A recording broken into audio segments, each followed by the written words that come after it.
So he's somebody who is going to influence you, if he's your mentor, if he's your everything.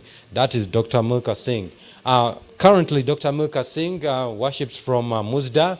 He's an elder at Musda, that is Makerere University Seventh-day Adventist Association. And he has been there for quite some time, mentoring the young ones, and also is a member of Kampala Central Church. He's a serving elder at Kampala Central Church. And he's also the Deputy Vice Chancellor of Academic Affairs at Clark International University. Like I told you, anything, he is going to inspire you. So he's all-rounded, and God wants us to be like that when we are all-rounded. Dr. Milka Singh is a married person, and they have a child. Last time I was speaking to him about the child, and I got inspired. He was telling me the child was a prodigy and a good programmer.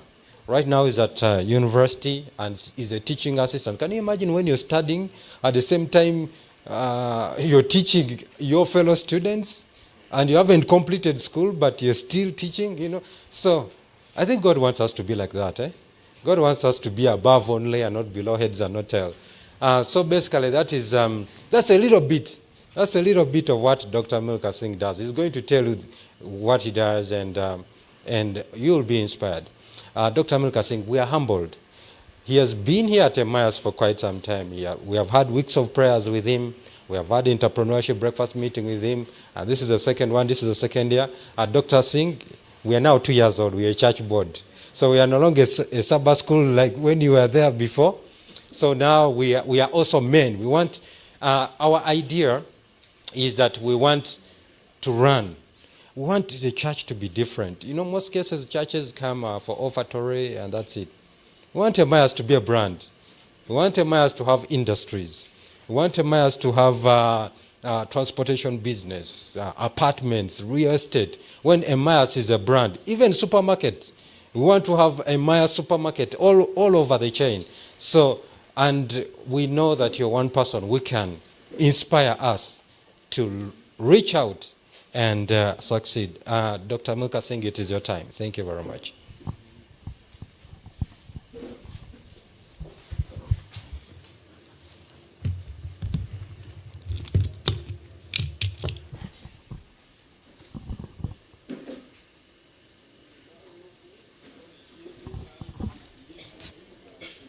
Good morning.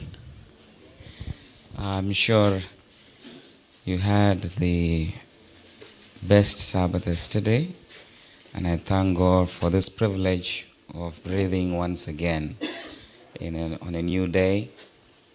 And every day is God's mercy, and we thank God for that.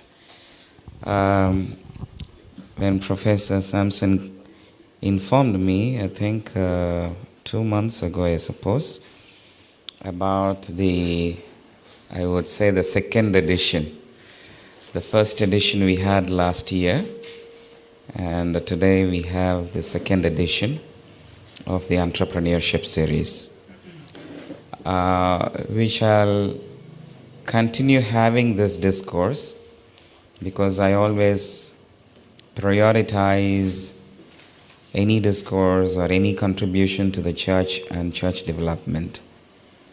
So EMMAUS has been a great source of inspiration to many young people and also to older folks as well. And I was so surprised after I finished the first breakfast meeting here last year, I suppose, or I would call it first edition. A few places I went, people had spotted me. And I was so surprised. I think I was in Bali, I think last year. Some gentleman came to me and he asked me, "I've been following you." I said, "Following me from where?" He said, "On YouTube. And every time I get stuck in business or whenever I needed some ideas, I always go to your YouTube where you had the first edition."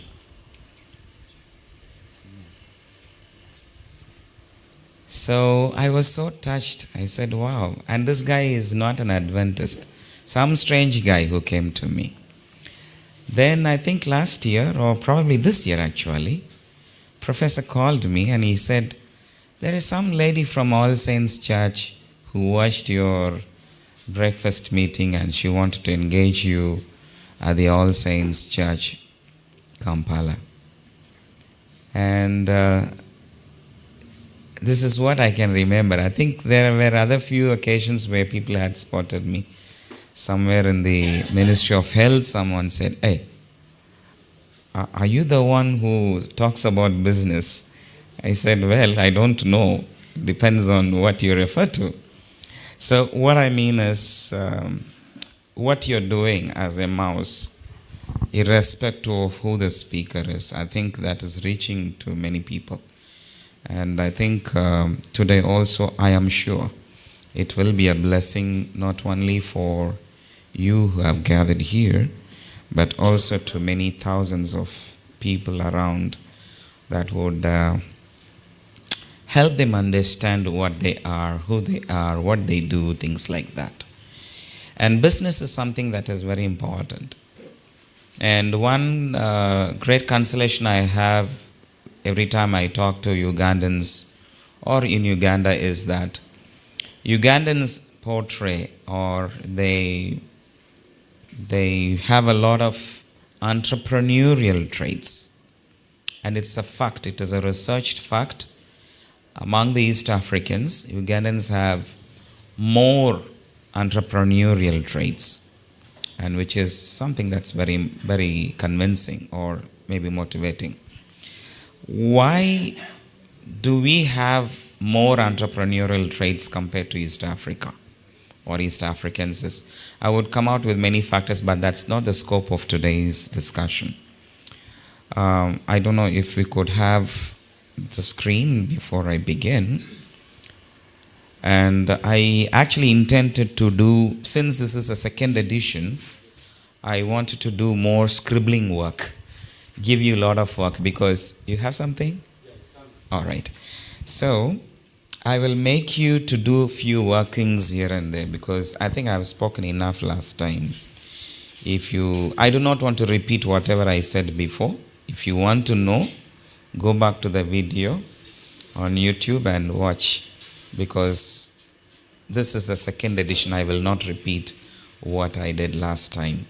And I think when we have this consistent discourse, God willing, we can also have edition 3.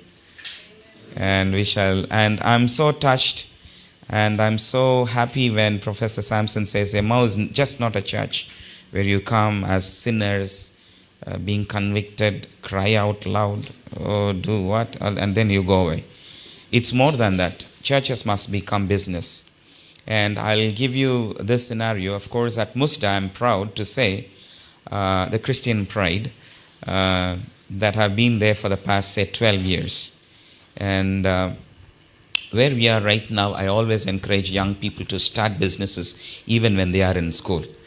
And not just do, briefcase business, but a standard business by being registered and things like that. And I'm seeing good results. And as Musda also, we have embarked on many trades, many skills, and of course we also have many business ideas. At least we have 3 businesses as Musda, and these are students. And this is not a church, but a student congregation.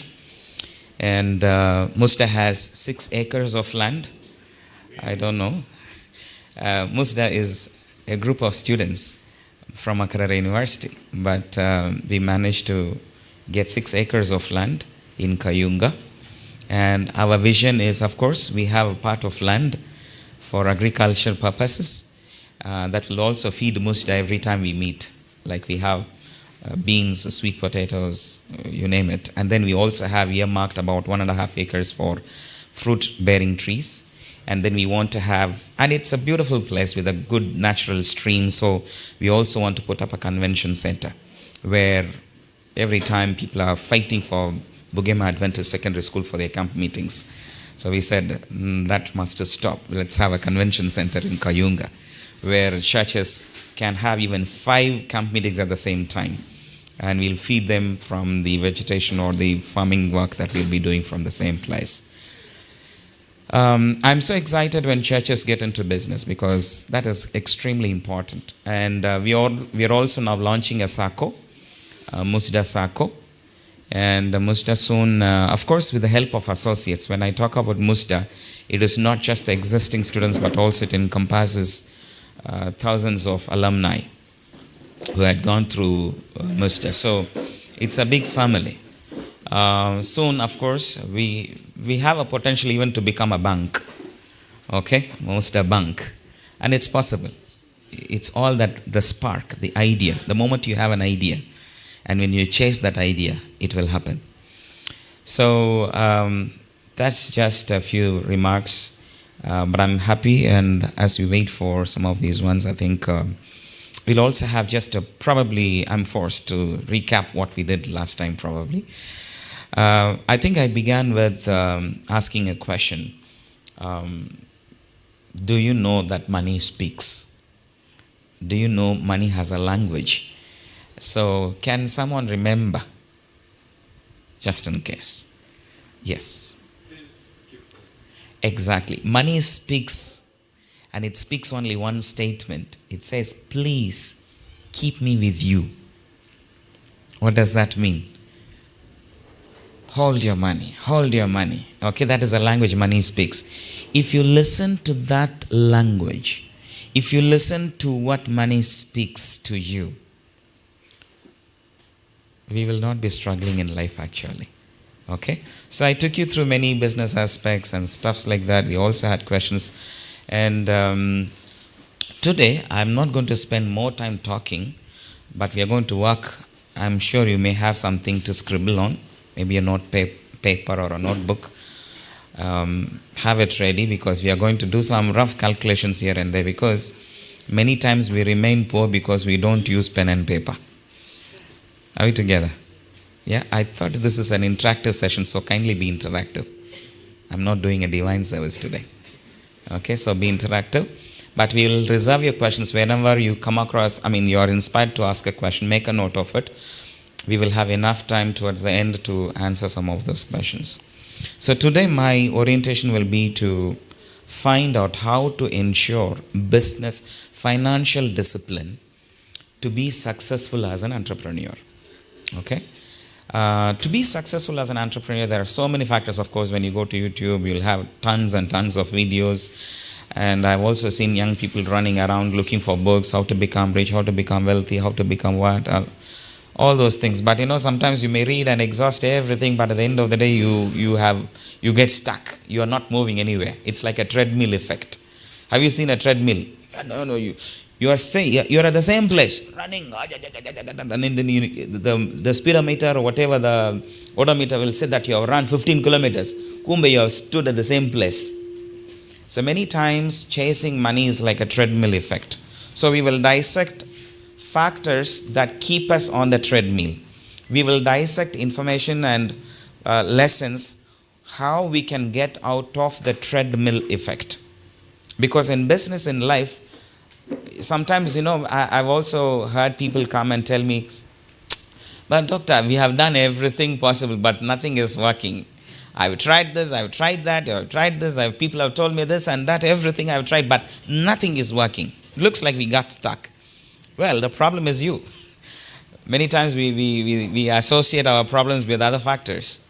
The problem is you. The problem is the individual who gets stuck and says I've done everything, but nothing is working. Everything I do, it just ends up in a loss. Yes, so what did you do about it?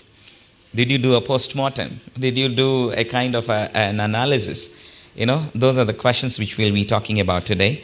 And this will be on a stage where I'm going to take you through understanding where your personal finances stand and how you can benefit from some of these orientation.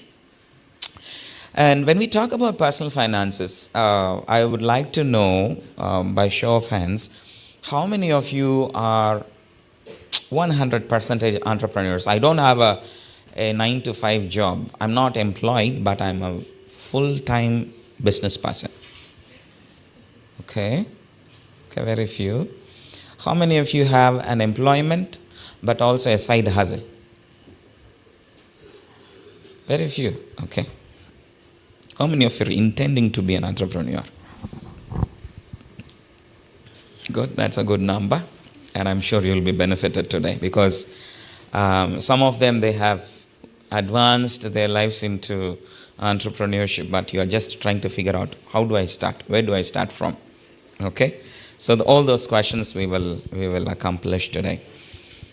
When we talk about personal finances, all of us, we may have, I will give you some, some technical jargons, but I will make it very simple because my approach always is to make everything simple, very simple, okay, such that you understand. The moment we begin to complicate, sometimes most of us, we hate mathematics because of the mathematics teacher. Am I right? Yes. If you had ever hated mathematics in life, you scroll back your memory, it's because of that teacher whom you hated. Because the guy was eligible to be hated. Because he came and said, like, you know what, mathematics, it's a hard subject. It's the hardest. And many people have failed. You are not going to be exceptional. So you're like, okay, mathematics is too far from me. So, people begin to fear numbers. All right, I think I'll go straight into, you need an adapter for this one. Do we have an adapter? It's coming. Sorry, I usually carry one with me, but today I assume that you have one. It's fine. We can wait. All right, let's go ahead because time is far spent. I also assume that we will start at 10, but I think we are supposed to start at 9. Okay.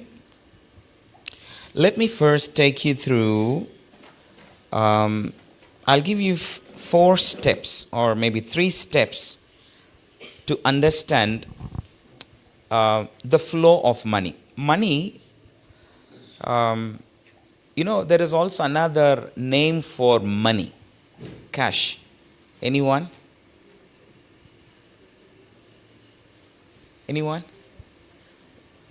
What do you say, or what do you call about the condition of having money?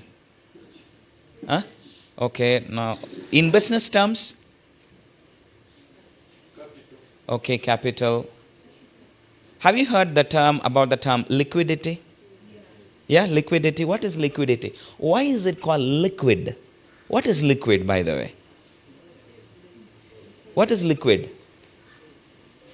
Do we have any science teachers here? No, what is liquid?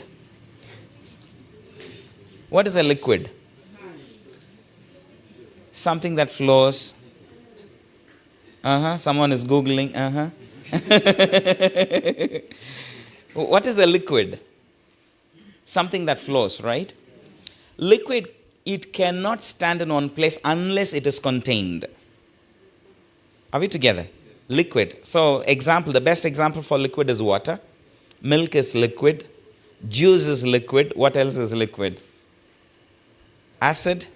Okay, not all the acids, by the way. Okay, so I hope you have understood. Water is liquid. But now, how do you contain that liquid? Because when you pour the water, it is spilled. You can't gather it again. You get it? So, what is important for you to have or to possess, the most important virtue that you need to possess is to contain that liquid. So the more liquid you contain, we can call you, that person is a liquid person. So when you call someone a liquid person, it means the fellow has a lot of cash. Are we together? Now, I think I'll also take you through some important words here. One is being rich. Second is wealthy. Third is liquidity. Or let us say liquid. Okay? Let's understand, because these are basics for us to understand before we get into the next level. So I think I also brushed through some of these areas last time, but I'll just summarize. What is being rich? How many of you are rich? It's a very hard question sometimes, right? So usually we always point others. Is there anyone rich? Ah, that one, this one, that one. But you don't want to say that you are rich. So what is rich? Hmm? What is rich? Hmm? First, I refer to the process where you have everything that you need. When you have everything you need, you become rich. Okay, next. Interesting. Financial stability. When I'm stable, I am rich. Okay. Very good. You are almost near. I was looking forward for that. Feeling comfortable. Or did you say feeling or being comfortable? Being comfortable. Shall we slightly modify feeling comfortable? With your permission. Because it's your definition. Is it okay? Feeling what? Comfortable with your financial position. Are we together? It is nothing but a feeling. Being rich is what? A feeling. Why? Because I will 100% agree with her definition. It's a feeling of being comfortable with the financial position you have or with you are. Are we together? So, tell me now, can a boda guy who gets 50,000 a day, can he be rich? Say yes. Yes. Because unless the guy is disorganized by his own financial position, saying that, you see, this is contentment. Are we together? So when you're contented with what you have, and when you're able to fix up everything in your life with what you have, that feeling you get is what? Rich. Many people will say, when you have a lot of bank balance, you are rich.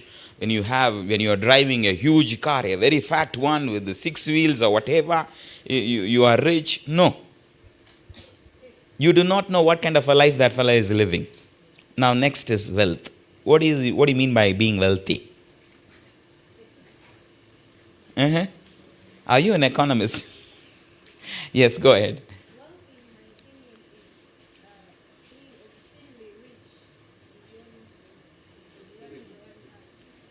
Okay. Obscenely rich, filthy rich. Okay.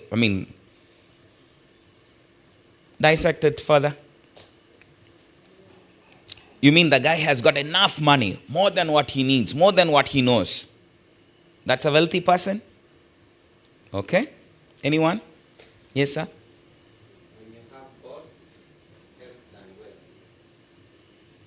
Health and wealth, you become what? Wealth. Okay. Asset accumulation, correct. Now, when you have translated your cash to assets, you are wealthy. Now the question is, can a wealthy person be rich? Depends. Not always yes. There are wealthy people who are extremely poor. Are we together? Yes? This guy has got wealth. Like, this guy has got 16 apartments here. He has got maybe some business here. He has got a farm. He has got what? All those things. But he is not contented. He is not rich. That feeling of satiation. Sometimes you eat a lot of food and then you get satiated, right? Satisfied. You reach a point where you can't even take one scoop, one spoon anymore. Period.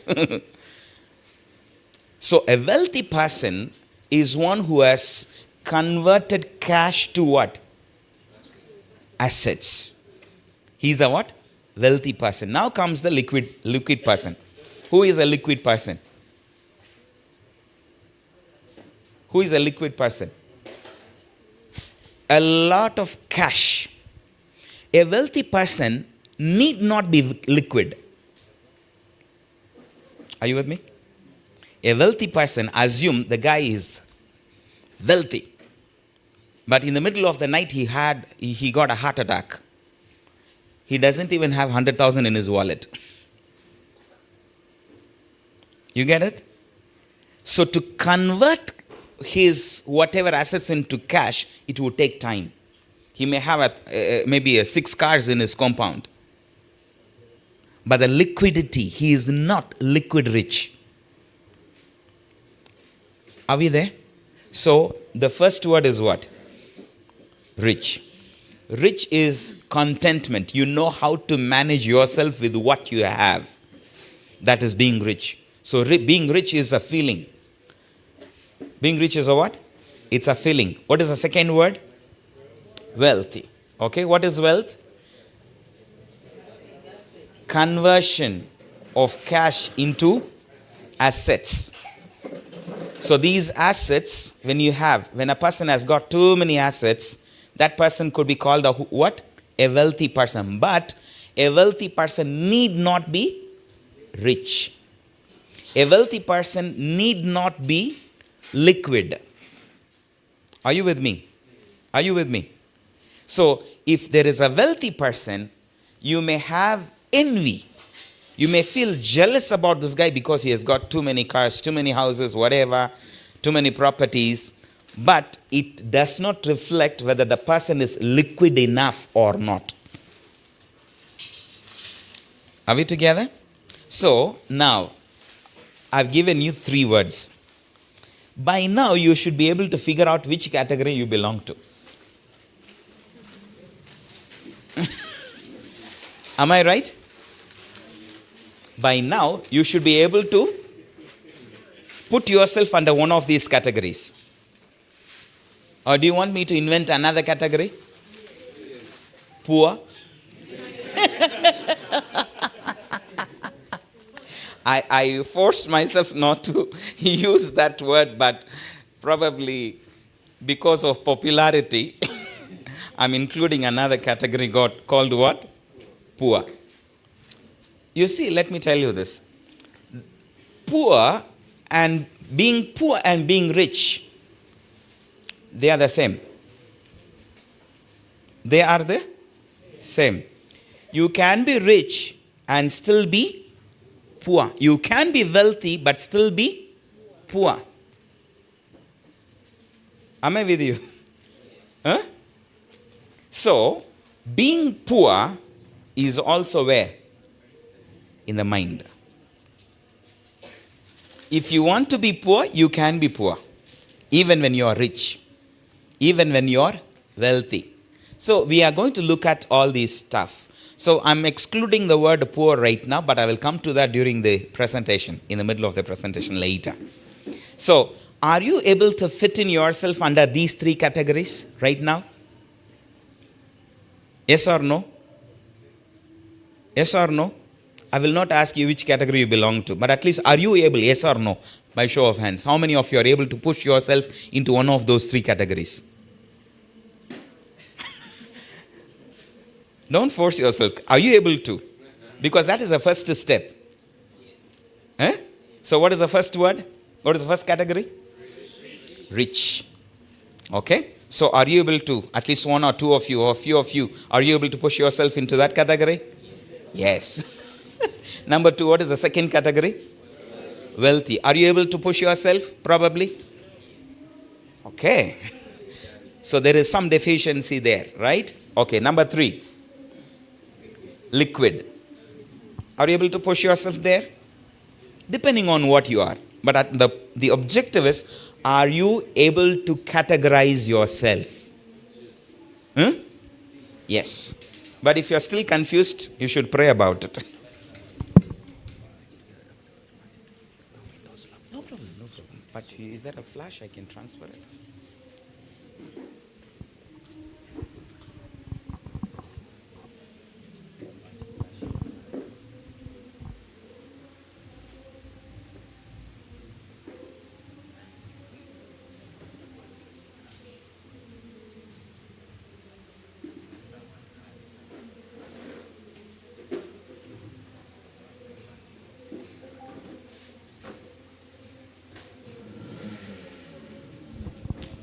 All right, so we have these categories right now.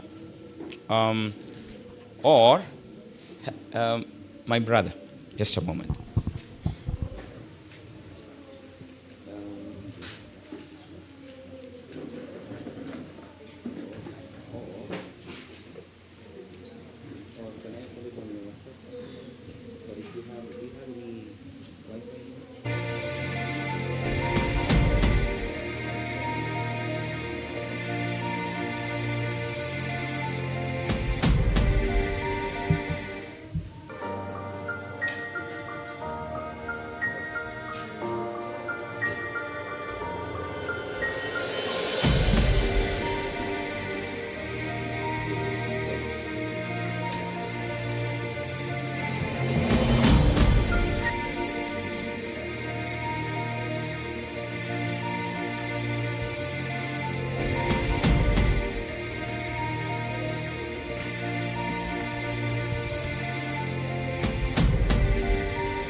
So we should be able to position ourselves under any of these three categories.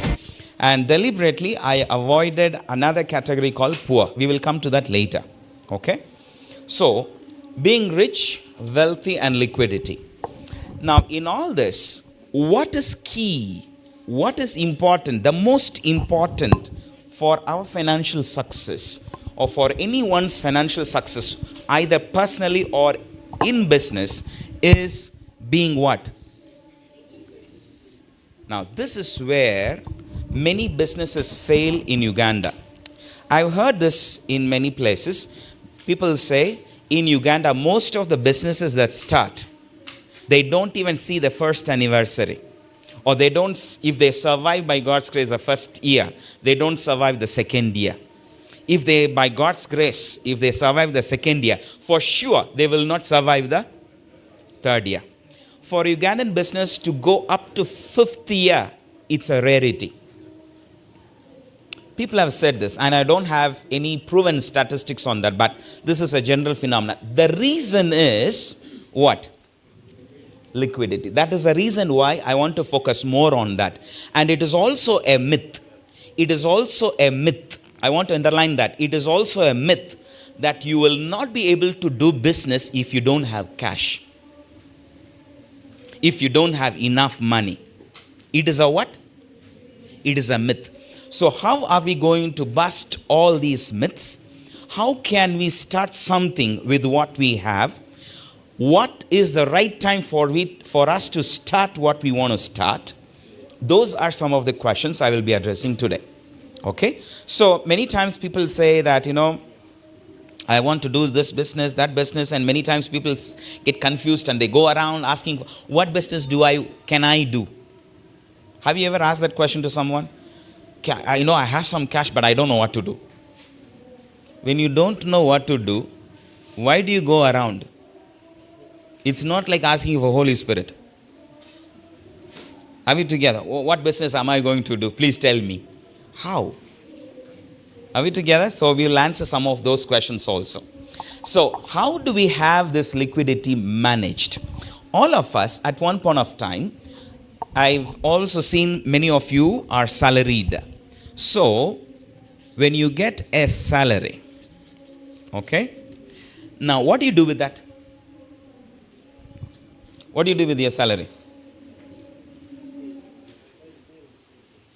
You buy medicines.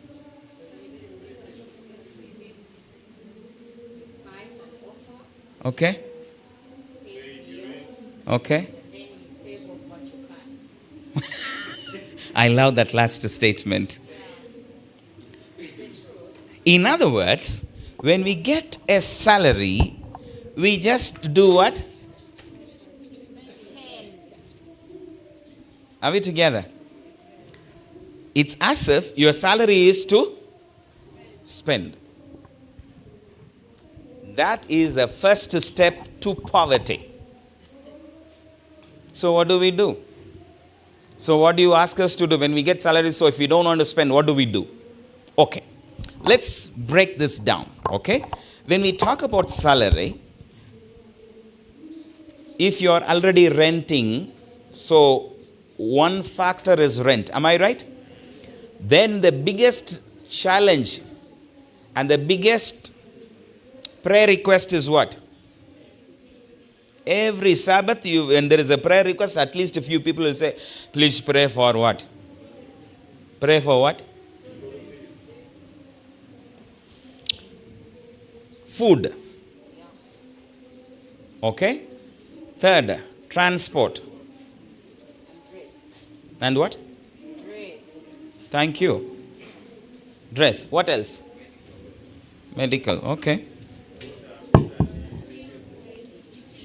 Medical. So we can call it utilities. Kindly write some of these things on your paper if you are there, if you have something to access. Social contributions. So let me add here. Social contributions. Okay. Church.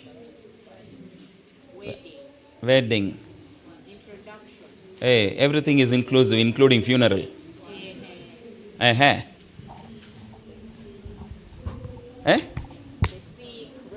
Medical, social. Are we together?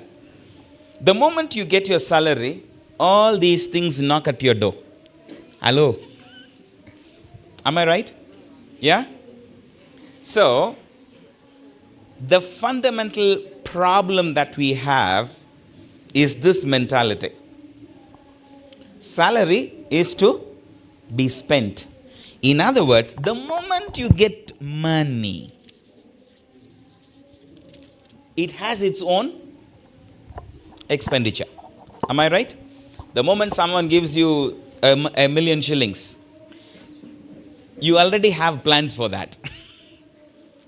You already have plans for that. Thank you so much. God bless you, dear.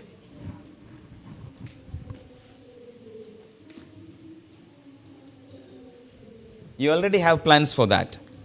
So that is something that we need to work on. So what is the suggestion? So what are you trying to say? Now let me push forward. The first is personal cash flow. This is what I'm talking about. The first step that you need to look into is your personal cash flow. So, when I talk about flow, the moment we come across the word flow, it actually represents what? It actually represents what? Liquidity, because it is money that will flow in and flow out. That makes it liquid. Okay? So if you have a salary, many times we have a fixed salary. Salary will not keep changing every month unless you have borrowed money from your office. Okay? Salary is kind of fixed. So the moment you get your salary, how is your plan for its flow? So the personal cash flow is extremely important. Now, let me put it this way. You must, let me add figures there. Assume your salary is, say, 1 million. Okay? Assume your salary is what? 1 million. In other words, I'm talking about the net salary. Net salary, not your gross. Gross could be 1.4, 1 point whatever. But take home, the cash that you have in your hand as salary is how much? 1 million. Let me tell you, all this expenditure after your tithe, because since I'm talking to a faithful congregation, I will say 10% is non-negotiable. Okay? 10% is what? Non-negotiable. So, what you have, okay, I'll go by the basics. I'll go by your basics, because some of you may even pay tithe 50%. It is okay. I'm not talking about those saints who are almost in heaven, but I'm talking about people who are already in church. 10%, the basics, okay? What is your working figure? 900. Your working figure is how much? 900. Let me tell you this. All your...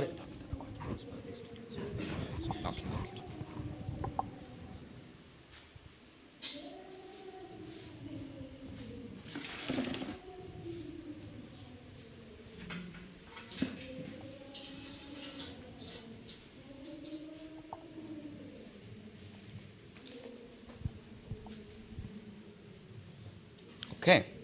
So, the working figure that we have in hand is how much? 900,000. So, if it is 900,000, let me tell you, if you want to be successful financially, I'm using a word, a conditional word. What is that? If you want to be financially successful, if you want to be financially stable, if you want to be successful in a business venture later on, the first step that you must do, this is also non-negotiable. Whatever expenditure that you may have, it should be between 55 to 60% only.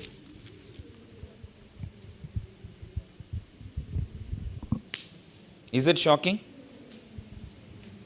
Is it shocking? No.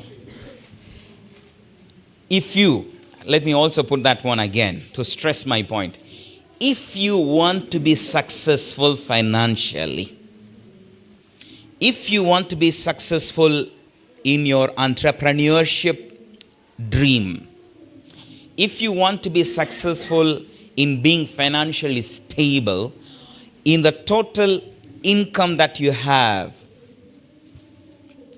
you must plan your expenditure, which must be 55 to 70%. In other words, let us still add figure to it. So if it is 70%, let me take the conservative, the highest, 70%. 70% of 900,000 is how much?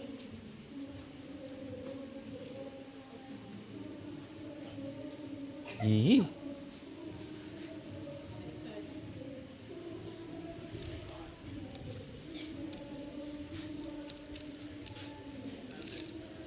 $630. Okay. So how much is left over? So you have 270,000. Are we together? Are we together?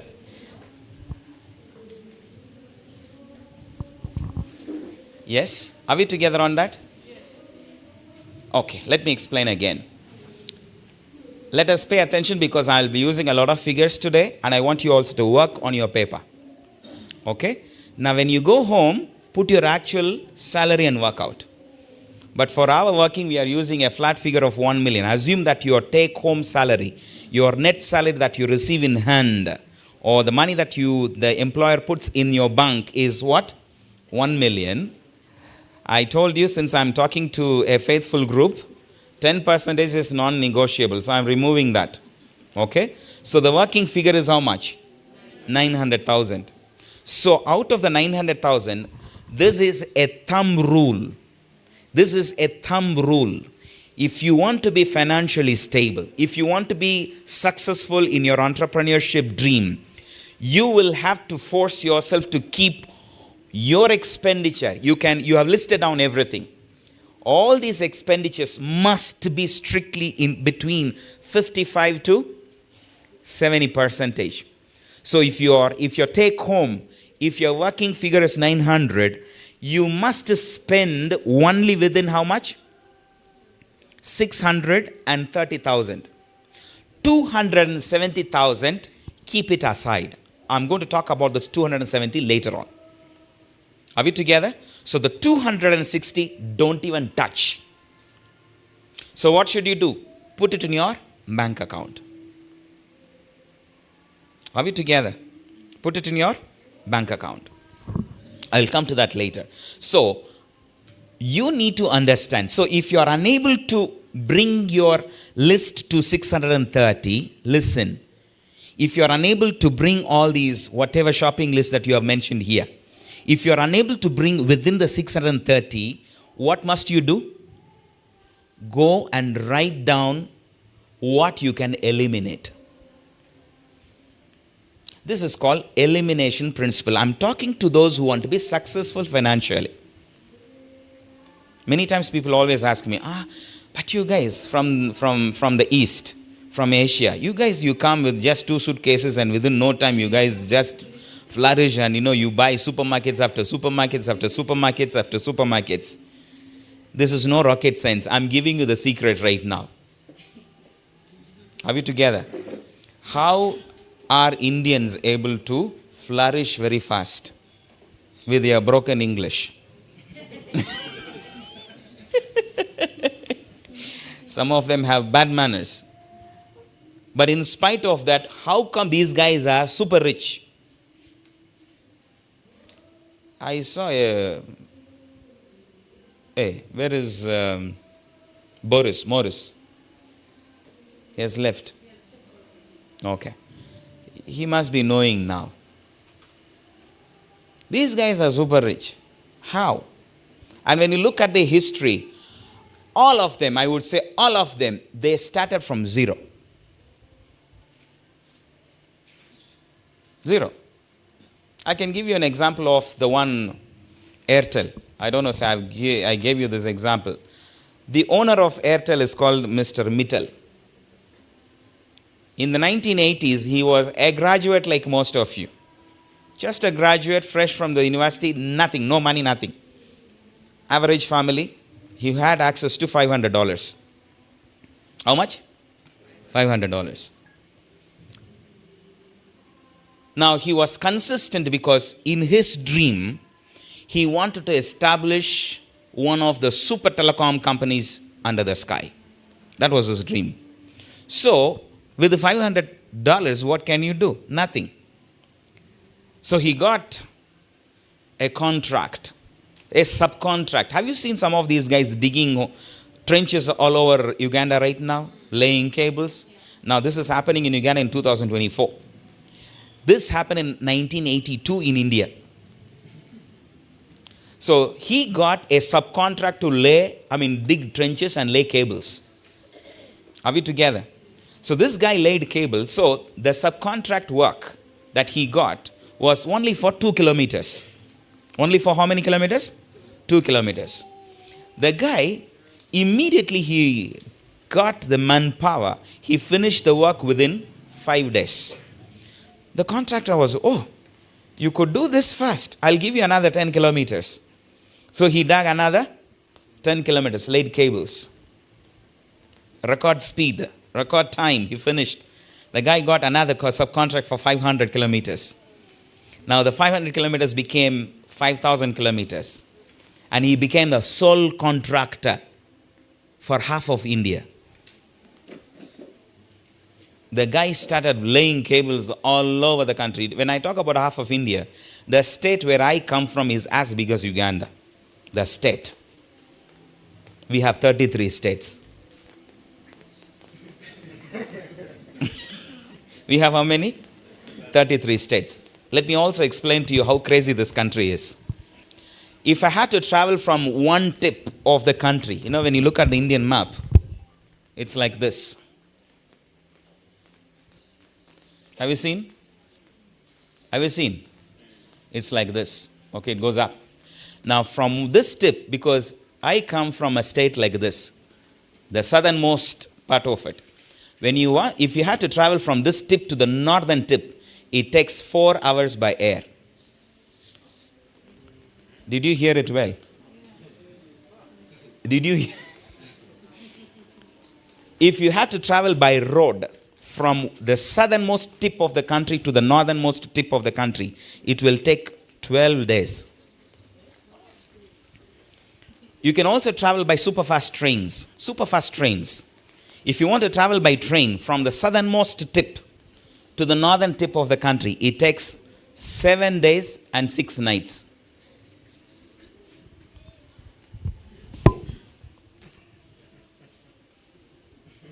I'm just giving you a mental picture of what this country is all about. So you have all sorts of people there. People who look like me. When you see fellas who look like me, we come from what? Down south. But when you go towards the north, people look like Muzungus. You get it? We also have people who look like Red Indians towards the west. They look like Red Indians. Long neck, long nose, red. Now, the craziest part is here. We have about 8 states towards the east. 8 states towards the east who looks exactly like Chinese. 8 Indians. They are all Mongoloid features. 8 states.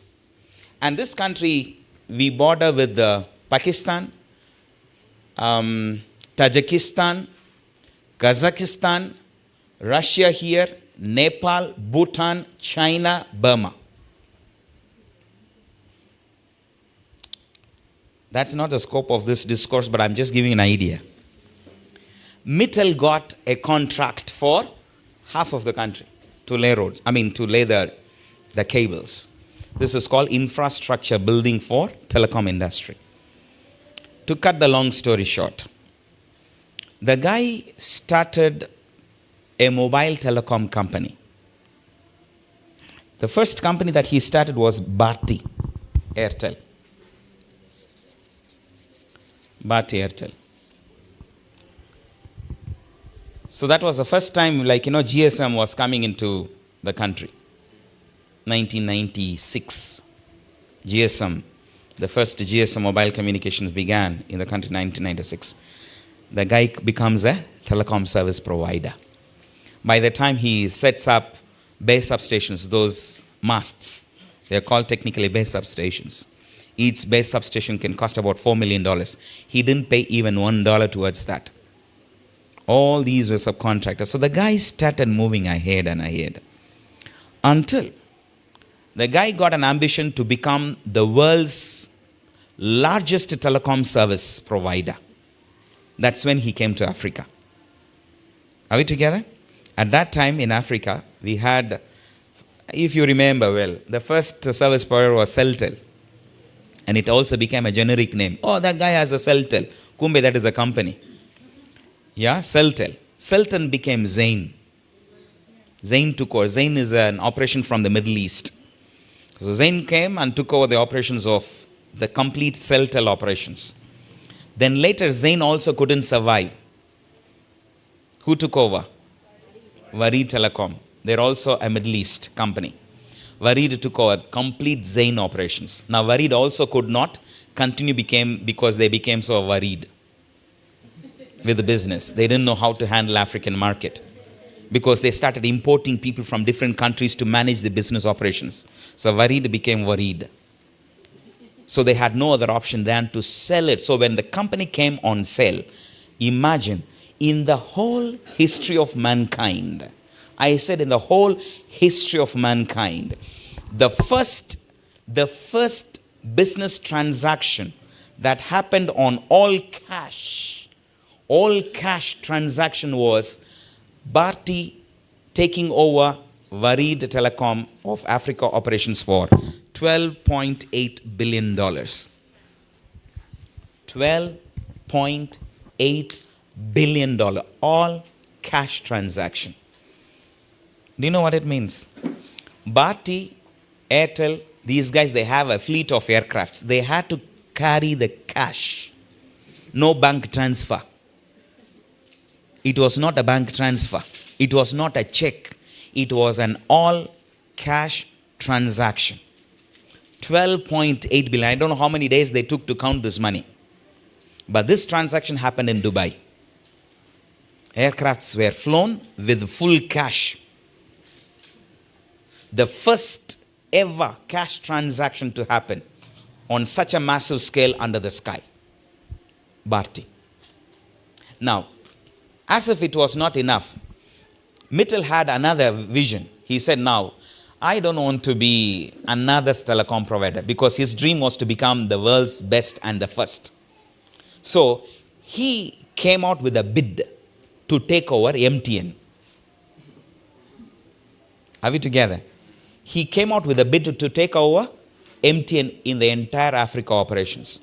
Because if he takes over MTN operations, he will become world's #1 telecom service provider.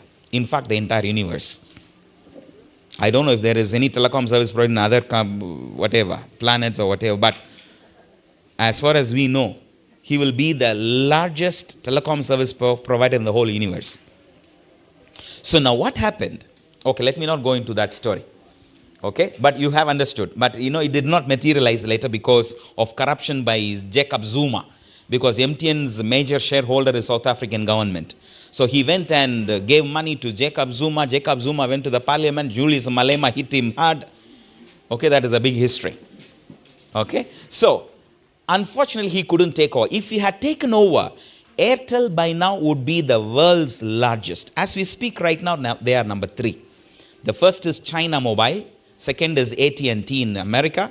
Third is Airtel. Okay? So now he cannot take over China Telecom because that is owned by the Chinese government.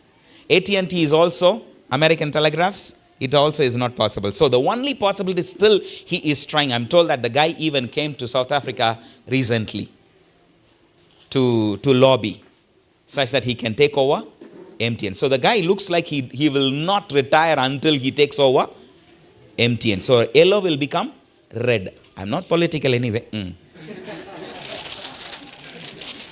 Okay, let's get into this. When you look at the cash flow, okay.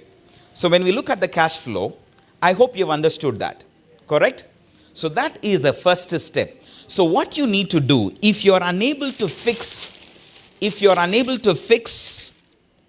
this 630, what you must do is to go and do haircut. Technically, we call this what?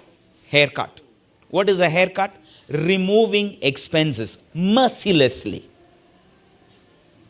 Removing expenses mercilessly. So you'll have to understand. Now, rent. What can you do?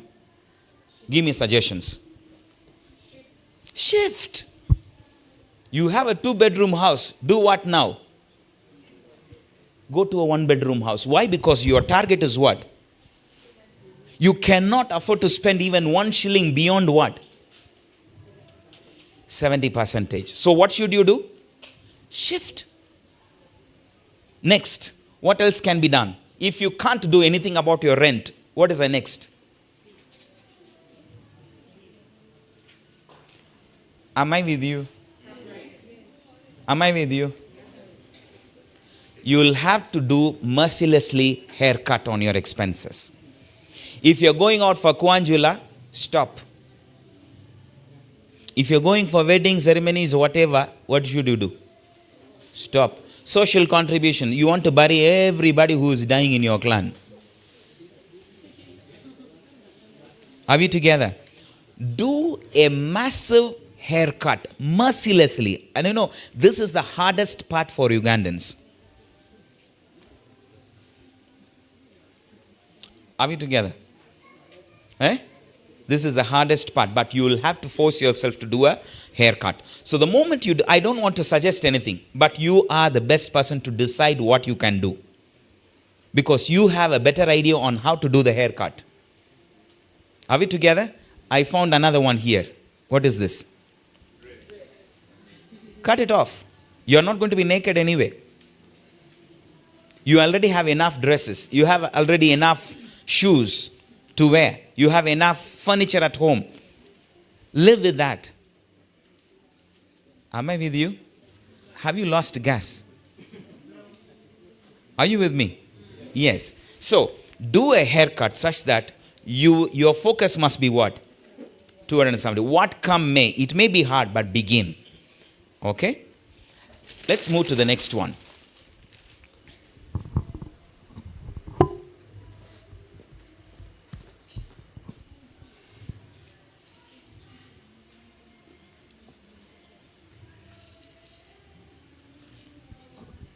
The next one in the slide I have is purpose-based spending.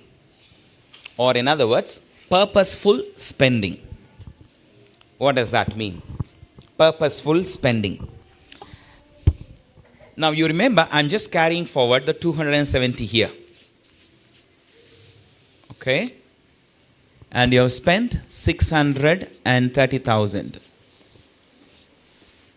Now we have a new problem or issue to be sorted out is purposeful spending. Okay. Now, I'm just giving an example. So far you have been renting, but you want to build your own house. Okay. Is that a good spending?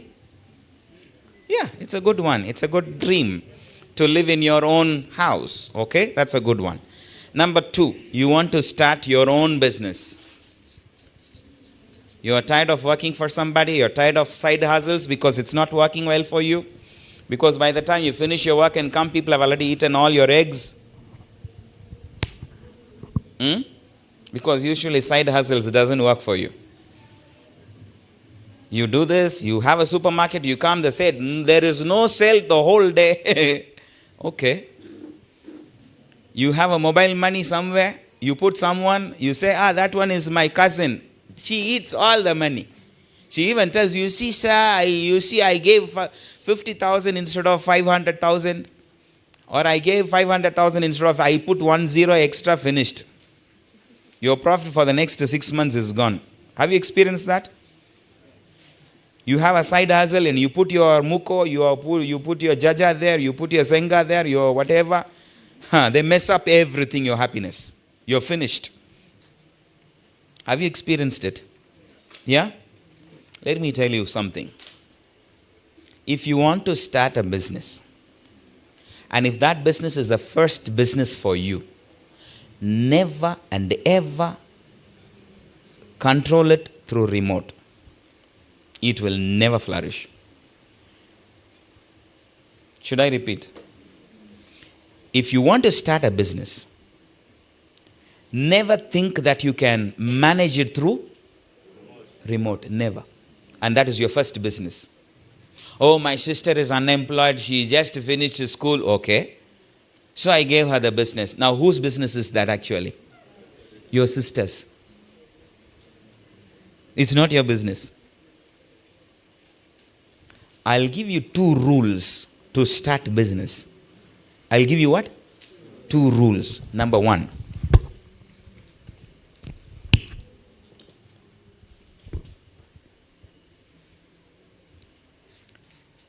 Hire whom you can fire.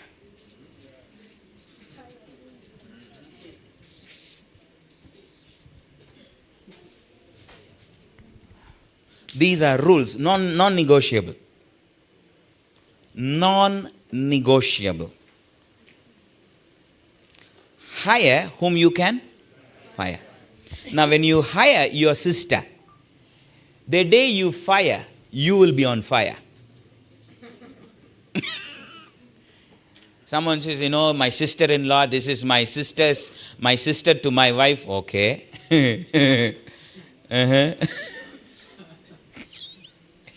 She'll finish you and your sister. I'm sorry if you have been into that, but me, I'll be blatant on some of these truths.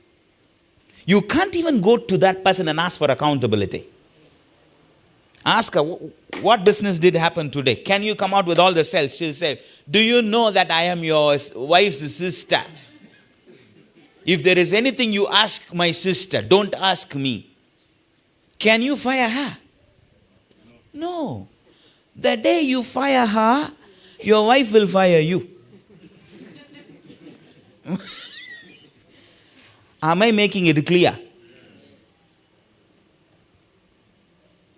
If you're forced to hire someone whom you cannot fire, make things clear on day 1.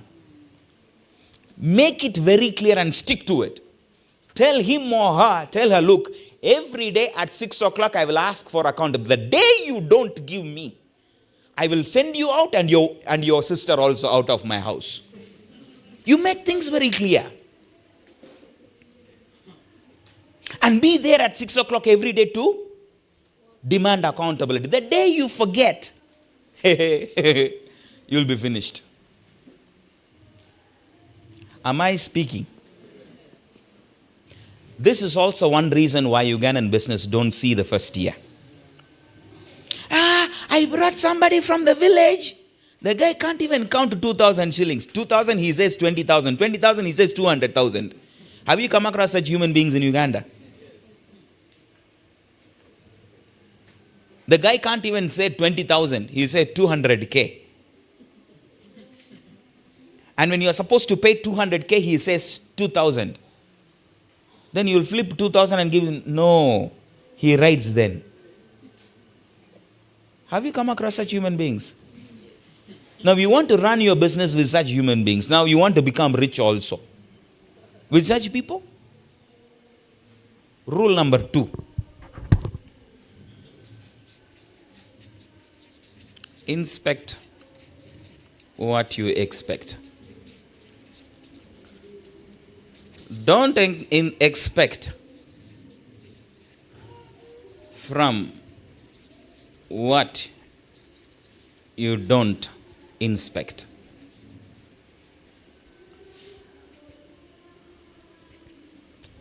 Simple. These are non-negotiable rules. Never hire whom you can't fire. Never, never, never, never. That is rule number 1 when you start business. On that note, I'll also have to give you some disclaimers.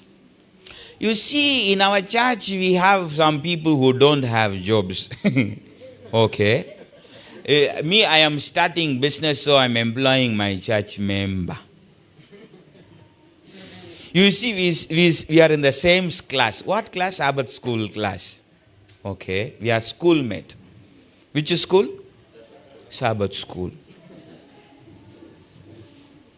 And the guy teaches Mark clearer than Mark himself.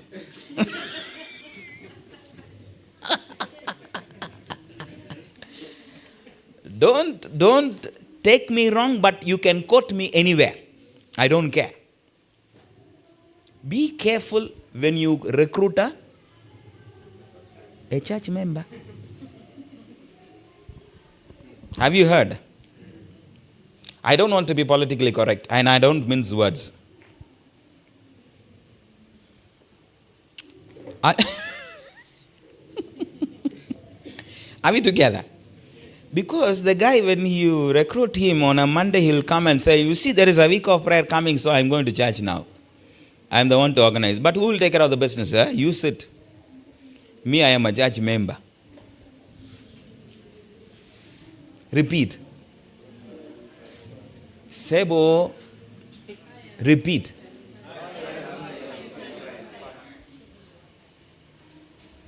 Don't hire whom? You fire a church member from your business, he'll come and tell the elders, you see that guy, yeah? That guy is useless. He'll spoil your name, and now from the book of Mark, he'll teach you now compassion, love, brotherhood.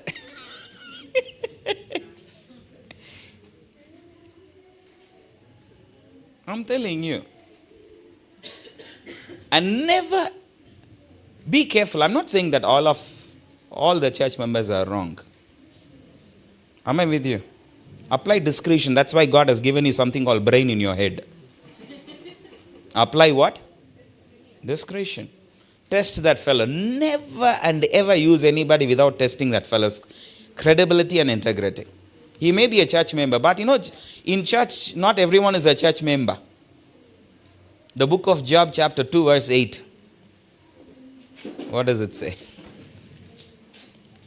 When the sons of God were in heaven, in the council of heaven, who was there?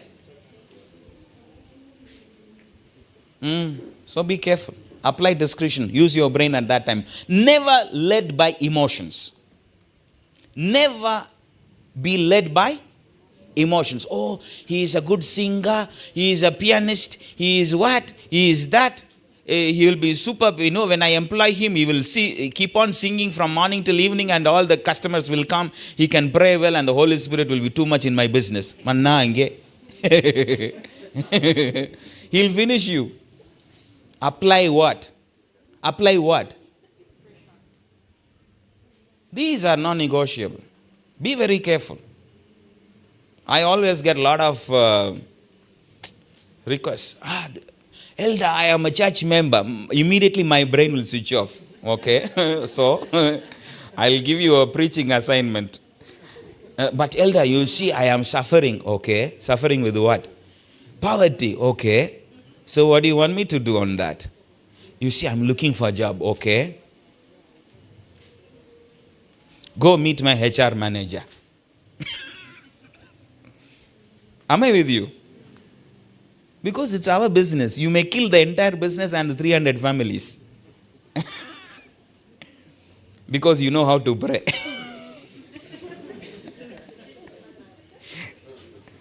Am I with you? So if you're a church member, if you're a good person, you will have to first build your integrity. I think last time I told you how honesty and integrity will get you business. Many businesses I don't go behind. I'll be very honest with you. There are businesses that just comes to me. It just comes. You won't believe, even this morning when I opened my mail, I had a huge proposal. Someone I know in Sudan. Where? not South Sudan, Khartoum. The guy has sent me a huge proposal. I never even asked him for that. Businesses come. People can trust me. There was a time I think I told you this last time. There was a time someone gave me 4 containers of materials. Just like that. No signing, nothing. 4 containers. Just like that. I'm not bragging that I am a saint. No. I also struggle with my own whatever. Because I am a human being. I'm made of dust. I also have my own struggles. But what is important, every day when you pray, ask God, God, I want to be a person who is trustworthy. And you'll have to respect your own words. Many times Ugandans don't respect their own words. That's another problem. They tell you something today, then the next day, did I tell you like that? So you'll have to record everything. When you get into an important conversation, I do that. Whenever I get into a very sensitive conversation, I always put my phone, I record everything. You record it. Because I have faced it. The person that you are seeing here, my dear, if I tell you my tales, some of you may begin to cry. But that will not stop me from proceeding away. I'll keep moving, keep walking, keep running where it is required. That should not stop you. Are we together? So, keep these rules dear to your heart. If you want to be serious in life and if you want to be successful in business. If you say, no, me, I trust everybody, you better give that risk to your employer and remain an employee. Are we together? You are better off being an employee than becoming an employer, because to become an employer, because entrepreneurship is not just making money, it is beyond that. The first in entrepreneurship is people management. Are we together? So, for you to have a proper management, you'll have to come to this. And it is extremely important. You can't expect what you don't inspect. I think I also gave you some stories last time. Never and ever expect anything which or that you don't inspect. Inspect what you expect and expect from what you inspect. Very simple. Now you have a supermarket. You don't even go there. Things will come. And every month someone is giving you 300. Kumbe, they are making actually 3 million. Because you're contented with the 300, you say everything is okay. Are we together? So, now we are looking at purposeful spending. So, number 1, you want to own your house. You want to own your business. Now the most important, I'm so fascinated, I'm so thrilled about this. You want to retire early.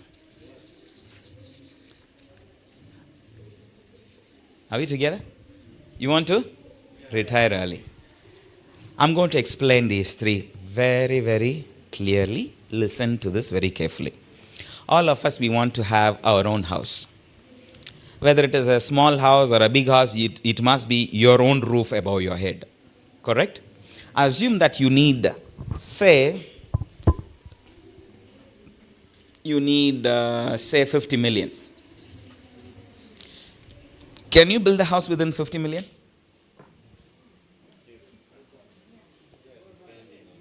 I'm not asking how big. Can you build a house within 50 million? Yes. Say yes. Even if you are going to stand there and sleep and then go out, can you build a house? Because nobody is going to knock at you and hey, Sebo, let us enter.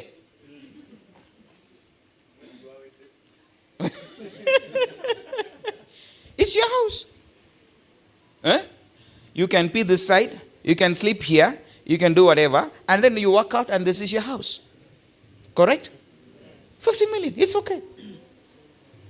But the moment you think about a house, you need a garage, you need a lawn, you need a dog house, you need a chicken house, you need a bedroom for your wife, you need a bedroom for yourself, you need your bedroom for another child, another one which is yet to come. Then you'll also add, I need also, my parents will keep coming, so they'll, you will never build a house. You will never. Are we together? The first thing must to get into your new house, period. Are we together? Then along the way, when you keep saving that money, let me put it this way. Assume from the 630 you're spending about 200,000 on your house rent, okay? So for renting, if you're spending 200,000, are we together? Now you want to build a house for how much? 50 million. Somebody do the math. To get the 50 million, how many months of savings is required?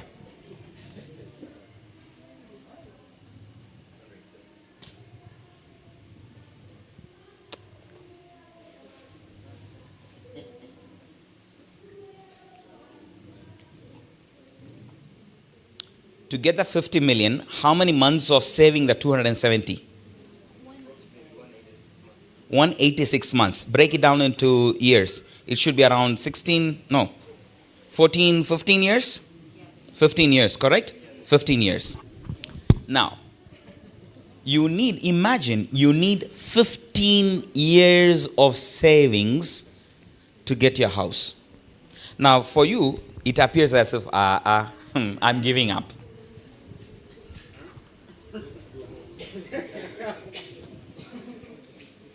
I'm giving up. Correct? Correct? No giving up. Now, I'm not going to encourage what I'm going to say, but you can think about it as an option. Think about it as an option. How much are you spending on an average for your house? 200,000. Where did I write? Rent is how much? 200. Now, assume you have, out of the 50, assume you have 10 million. 10 million. So, from the 50 million, how much is required now? 40 million. Now, out of the 40, probably you can take another 10 million within the next, say, 10 months or 5 months. Are we together? Assume that you can, maybe you have a SACO or whatever. You can have access to another 10 million. So, you add another 10 million. Okay? That comes to how much? 30 million. So you have 20 million in hand. Correct? You have 20 million in hand. 30 million is required to get into your own house.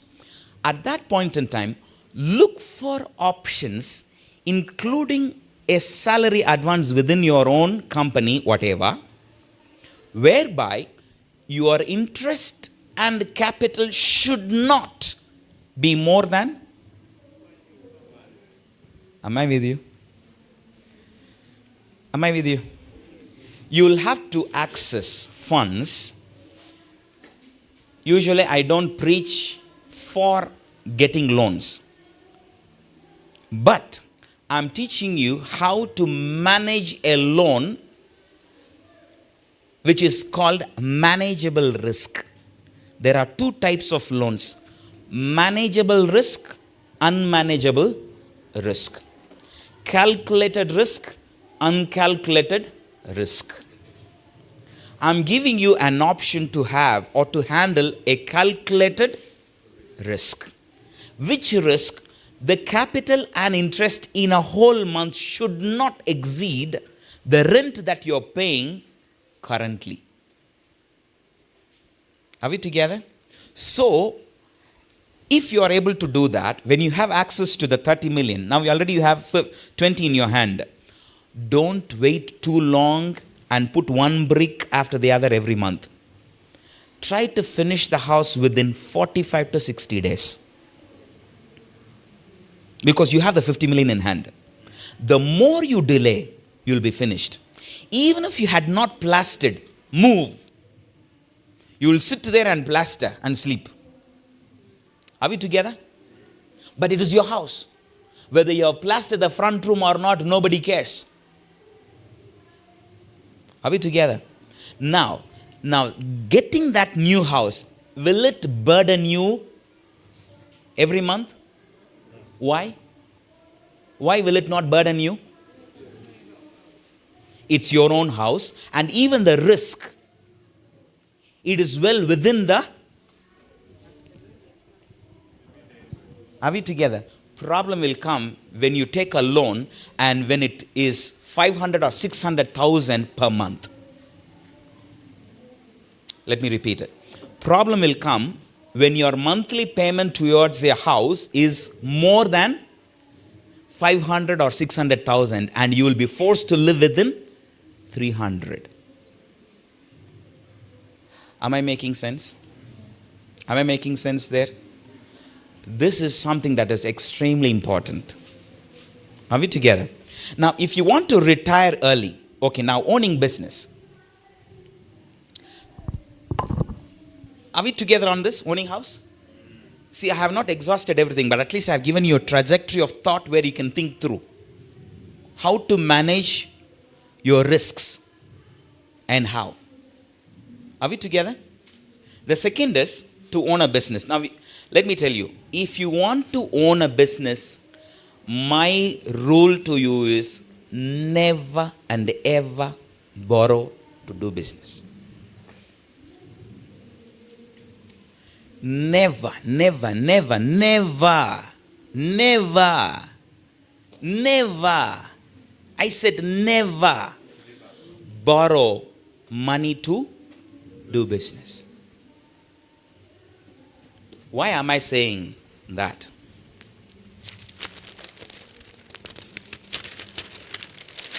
I'll give you a simple mathematics.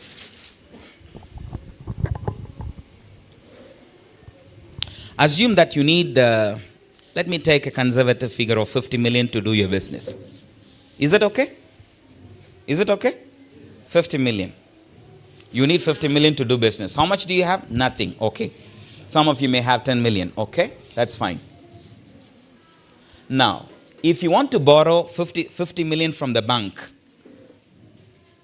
if you want to borrow 50 million from the bank, I'll just do a small computation.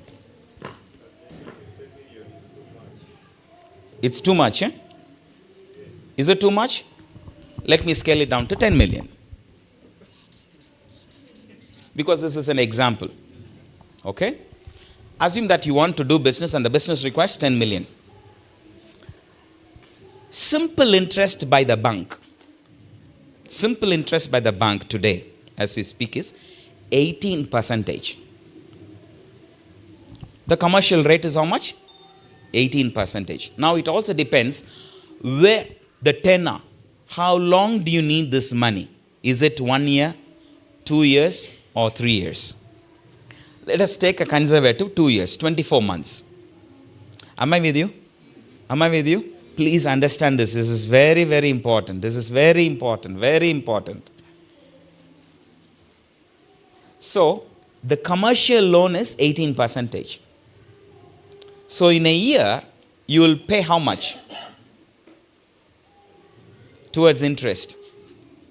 If it is for 1 year, 1.8 million. So, 1.8 million.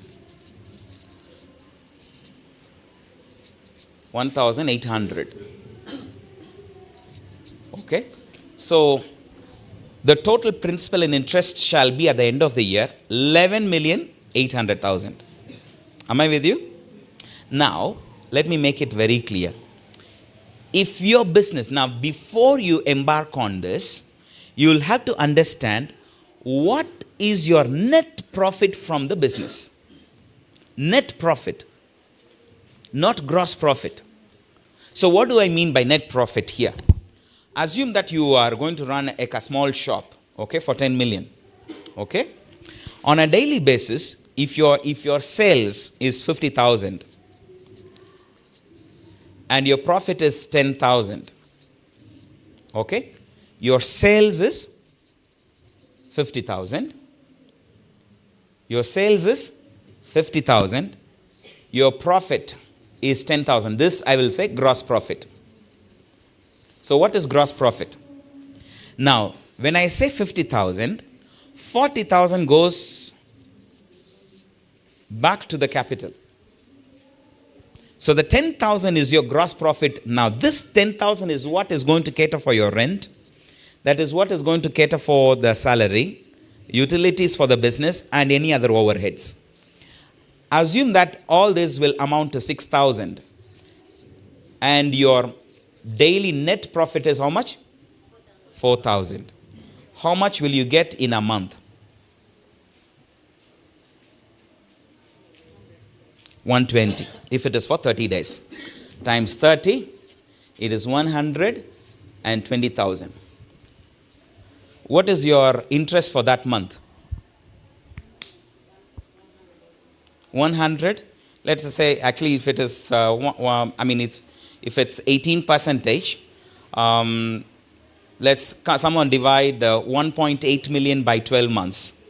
That should be 12, 6, 12, 150,000, correct? So, your net profit is how much? 120, and you're paying only the interest how much? Have you gained or lost? How much? So you have lost 30,000 per month times 12 months. How many? How much is that?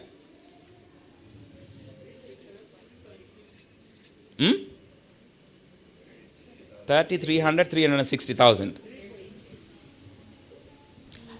I'm just using a simple calculation based on 10 million. Are we together? Are we together? Have you understood this calculation? What have you done with respect to the business? You are sinking it. Correct? Have you gained anything from the business? Nothing. You may think, I will recover after. It's only 1 year I will have problem, but after that I'll be okay. Let me tell you. The business that you have started, it is new. I'm just using the full potential of 50,000 sales per day. It may happen, it may not happen. There are good days, there are also rainy days. Are we together? So sometimes this 50,000 can even be 5,000 for a whole day. Am I with you? This is the reason why now it has a multiplier effect. When you borrow money to do business, it has a multiplier effect whereby you will never see profits. You will never see profits. That's the reason why I'm saying never, never, never, never borrow money to do your business. When can you borrow? I'm coming again to the calculated risk. I'm coming to the calculated risk. Now the calculated risk, you'll have to do your math properly, whereby if your profit, if your monthly payment to the bank, capital plus interest per month, if your payment to the bank is 30% of your net profit, then you can go ahead. What do I mean by that? Let me break this down. If your monthly payment to the bank is 100,000, what should be your net profit?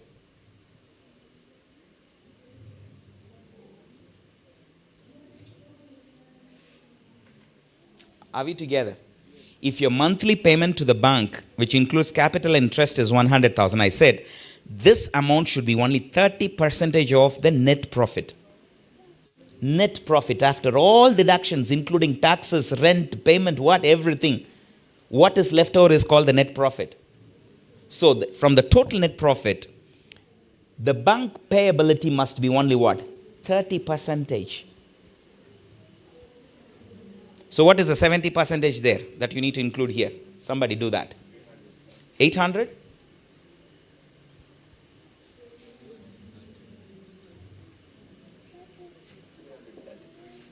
300? Let us say 350. Okay? So your net profit for that month must be how much? 350,000, such that you keep the 150 or 100 as a payment to the bank. Now, if this calculation, many people don't do this math. The moment Equity Bank comes and tells you, my dear, we can give you free loan, then you are the first one in the morning. Because that is free money. And they will make you sign every page, if 60 pages. Don't worry, I can even sign on 100 pages. And you're finished. Do you know how many businesses are on sale? Do you know how many businesses are being closed on a daily basis by the banks? It's because they did not do the math. The moment someone is giving them money, they are so excited, they borrow money. And the worst case in Uganda, what I have seen is the moment they get money, they first go and get married. Not the first one. It could be the third one or even fourth one. They go and get another wife. Number 2, they get a very fat car. But whose money is that? So let me tell you, the most of the fellows whom you see on the road with those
I'm giving you is a very safe investment. I'm giving you is a very safe investment option is government bonds. When I talk about government bonds gives you 10%. Okay? So for you to get 10% return, 12 million, how much should you invest in a government bond? If 10% is 12 million, do the math. I want you to do, because I can get the figures off my head, but I want you guys to do, because you are the ones who are going to work on those figures for your life. 120 million. So you need 120 million to be invested in the government bonds, such that every month you get how much? 1 million. Are we together? So what is your goal right now? What should be your goal? To accumulate the 120 million in how many years? Am I with you? You should be able to accumulate the 120 million within the next 15 years. Let me tell you, the moment you put 5 million today, don't expect the return. Don't even touch the interest that comes every month until 15 years. So the interest and capital, it must keep on accumulating. Don't even touch that. Are we together? So to get the 120 million, how much should you save a month today? Put the calculation. I want you guys to work. Use your calculator, use your whatever. Because I want you guys to work, because that is what is going to help you. So to get 100, so let's break it down. I'll help you to break it down.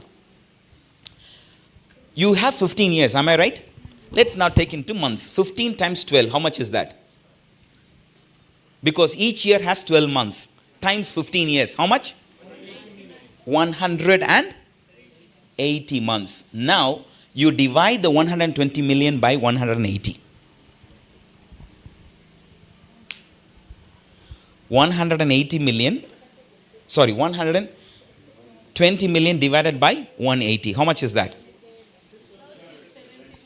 Come again? Let's say 700. Correct? Now listen. You need 700,000 to be put where? On the bond for the next how many years? 15 years for you to get 1 million every month without even stepping out of the house. You can buy a chair, rock, take a cup of coffee, whatever in the morning, read in the Daily Monitor or whatever monitor will come after 15 years. You can watch 3 ABN. You can come to EMMAUS, look around people and say, you guys are working. Okay, you work. Are we together? Now, let me tell you. You may think that getting 1 million per month is not a big amount of money. But that will mean a lot when money comes into your account every month without even one drop of sweat. Are we together? Because with that 1 million, you can comfortably take care of yourself until you die. Are we together? Until you die. But what do you need every month now? 700,000. But in our working, how much did we save? 270. Listen, we have only how much? 270,000 per month now. In other words, if things move on like this, 50 years down the line, what will you get? Nothing. Let's do a calculation. If you are able to save only 270, calculate 270 times 180. How much is that? 270,000 times 180. 48? Now, this is what you will be able to save after 15 years. Now, 10% of this is how much? 486,000. Are we together? I'm just giving an example. 4,806,000. So, when you divide the 4.8 million by 12 months, let's get the figure. How much? 405,000. So in a month, if you are saving only 270,000, you will get how much? 405,000. Can you run your family and can you manage yourself after 15 years if you want to retire with 400? You are short of how much? 600. Am I with you? That is the reason why I told you, you will have to be merciless in order to cut down your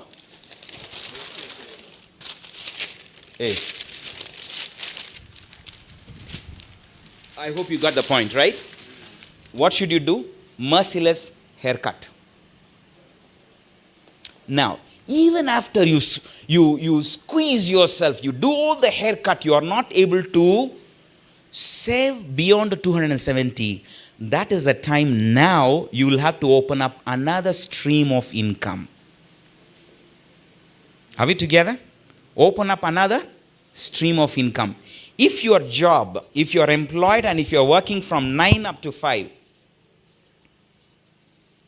look for another activity that you can do from 6 up to midnight. Because your goal is to save how much? 700,000 per month. If you want to retire early. I don't know. Am I with you? So, you can't kill your employer to get you more money beyond the 270,000 that you have right now. Okay? But your goal per month to save to retire early is how much? 700,000. So To get the 700,000, 270,000 is what you have in hand. So how much is the difference there? Say about 430. You will have to look for a second stream of income where you can save 430 and add up to the 270 to make it what? 700. This is the reason why many people, even within the church, unfortunately pastors, the day they retire, they bring a cake. The guy is already diabetic, they are cutting cake. And they say, Musumba, you have done the best, you have married many people, what, this and that. Then they cut a cake, the guy says, you see, I am a diabetic, I can't even take the cake. The cake is for my basukulu. Okay, you eat. And the guy goes empty-handed to his house, far in the village, with with a roof that has so many holes. This is the reality of Uganda today. Because people don't plan for their retirement. Retirement must be planned even when you are in your early 30s. If you're 31, if you're 32, I'm telling you, this is the right time. For those of you who are in the 40-50 bracket, pray. Because already you have lost your gas. You can't run because even in the meetings you begin to... Oh, okay, church board, okay. Agenda number what? The guy is not able to even sustain in a meeting because you're old. But you want to retire in the next 5 years. What are you going to do? Are you going to wait for your children? No. That era is gone. You can never bank on your children anymore. Let me tell you that this is a reality. If you think that your children are going to feed you when you become older, let me tell you, I'm giving you bad news. That is not going to happen. Because you, as a man, you are not feeding your parents now. Even if you are sending a car of 100,000, 200,000, do you think that is going to fill their house? No. Forget about your children now. Because the alpha, now Gen Z is also dangerous. Now the next is what? Generation Alpha. They are more wicked and dangerous. You are pampering them in your house. You are giving them all the love. You are giving them remote control to even control the television at home. You even sacrifice, do everything. Let me tell you, those children are not going to take care of you. Mark my words. Save it in whatever hard disk you want.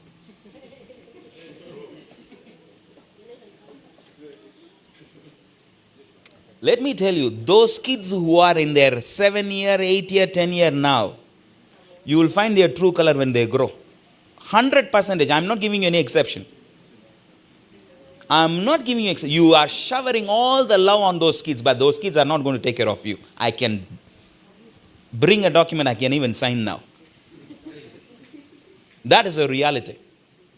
That is the reality. So don't ever think that, oh, I have given education for my son, he will take care. No, sir.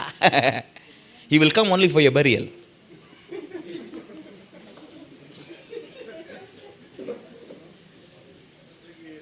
I might sound radical, but that is the truth.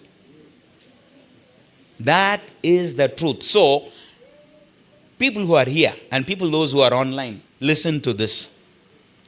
Plan your retirement. Yes, you may be a very good Christian. You have read the Bible more than anybody and you say, God will take care. Let him take care, no problem. We are happy when God takes care of you when you don't plan your future. But I gave you examples of pastors. Have you heard? Have you heard? I gave you examples of who? Pastors. Who had preached more sermons than you have ever heard. But they are aware, struggling in their life. Let God take care of you. I have no problem in that. But God has also given what? Pharaoh got a dream. When he told Joseph told him, look, Sebo, 7 years there will be enough, plenty, fertility. Then the next 7 years. So what was the suggestion given by Joseph?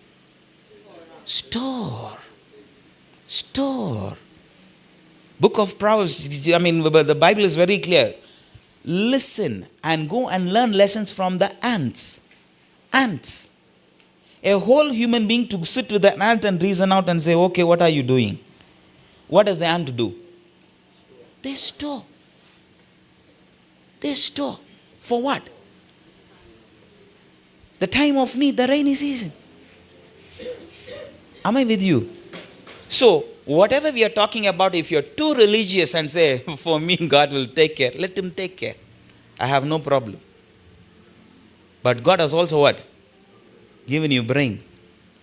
And when you, Bible is not against storing. Bible is not against planning for your future. Plan for your future as if you're going to live forever, but live one day at a time. That is what the Bible talks about. Are we together? But live one day at a time. But plan your future as if you're going to live forever. Now, if you're not going to plan, then salvation becomes useless. Because that is for future, right? When you die, what do you know what is going to happen? But somebody told you, God is going to come and take you to heaven. So that is a belief that you have. That is that not future? And you want to be disciplined, no touching any woman, no touching what, no eating what, pork. You are sacrificing everything for the future. Does it make sense? So, listen to this very carefully. So, if you want to buy, it can be anything. You want to go around the world with your wife. You can say, my dear, I'm going to retire after 35 years. Which is a good plan. You want to retire at 35 years? Fine. So, what are you going to do after 35 years? Go around the world. Okay? So, if you need another 10 million or 15 million every year to go around the world, every year have, say, 3 countries. You need another 25 million. Plan for that now. So you'll have to save, instead of 700, plan to save 2 million. Why? Because you want to roam around the world after 15 years with your wife. Are we together? At that time, you can't do fundraising and say, we are fundraising for what? We want to go around the world. People will slap you. You know, Uganda is a fundraising country. Anything and everything fundraising. Because we don't plan. Young fellows, when you want to get married, again you want to do what? Fundraise. As if you have never lived before. Many young men, they want to behave like Adam. You know, Adam never was born and then he didn't grow up, he didn't go to school. One day he wakes up from the dust, and the second day the same day God brings Eve, and the first day itself, the birthday is the wedding day. And you want to behave like that. Start planning. And find a woman who is in line with your thought. She can even ruin your life and your entire life if you don't align your vision with her. She could be a spendthrift. For me, I want to spend everything that you earn. Okay. Take off. Don't even greet her. Are we together? Let me take you through some more. Do we have time? Me, I will speak up to 9 in the night. We have, eh? Okay, I think we have understood some of those important areas. I think I've finished this one. Choose your trade-offs. Opportunity cost, I think I have finished now. How many of you are interested in this?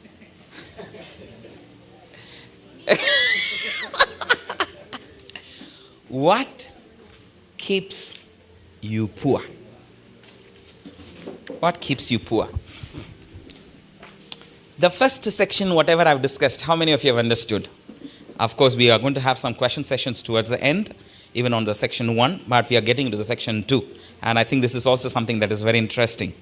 What keeps you poor? Okay, now the first section I told you what you need to do. Okay, the financial discipline, because even as little as 500,000 that you may have every month, you can still save, and still you can retire early. Are we together? It all depends on your financial discipline. How you spend. I told you already, money, the salary that you get, the revenue that you get is not for spending, but it is to retain. You understand what money speaks? Keep me with you. That's the only language money speaks. So understand the language, listen to what money speaks. So what keeps us poor? Habit number 1 that keeps us poor is paying yourself last. What does that mean? I don't want you to misunderstand the statement, paying yourself last. When you get your salary, we are working on a working figure of 900,000. Are we together? Okay, I'm just going to use the same example. Your monthly salary or your monthly income is 1 million, 10% is taken, that is non-negotiable. Your working figure is 900,000. So with the 900,000, the first thing when I talk about pay yourself first, I heard one sister saying that, when we spend everything and we try to say what we have. That should change today. The first thing that you need to do is to pick what you must save. Are we together?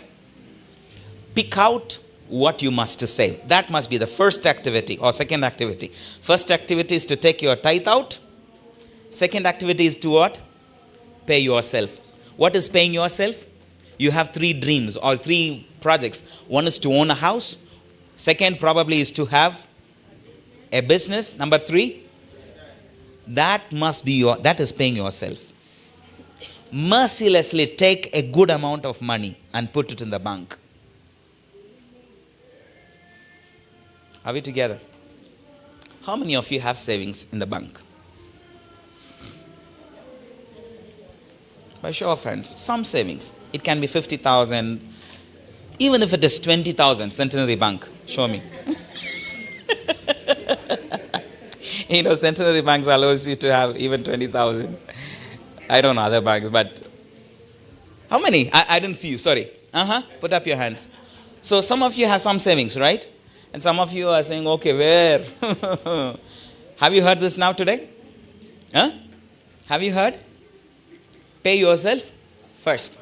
Now, if you don't pay yourself first, what will happen?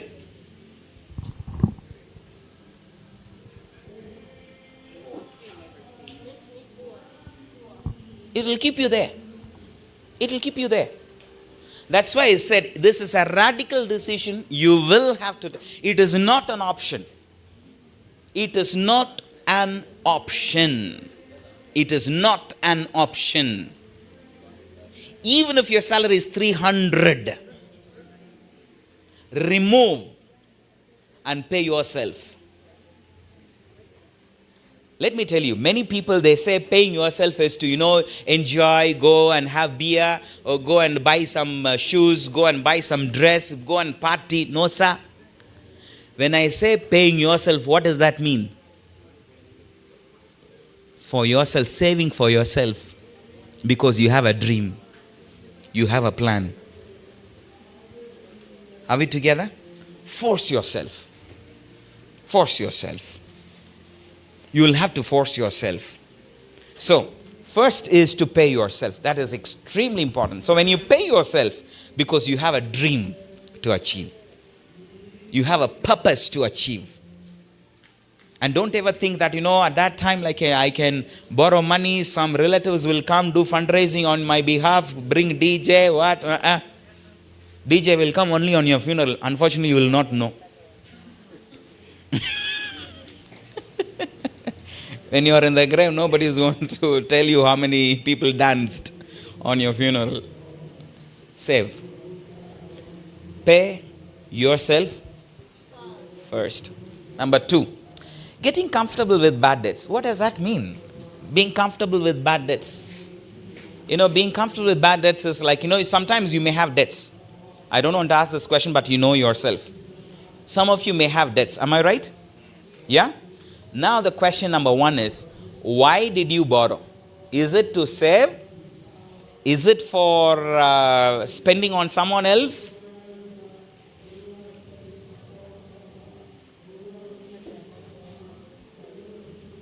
Let me use this term, children of God.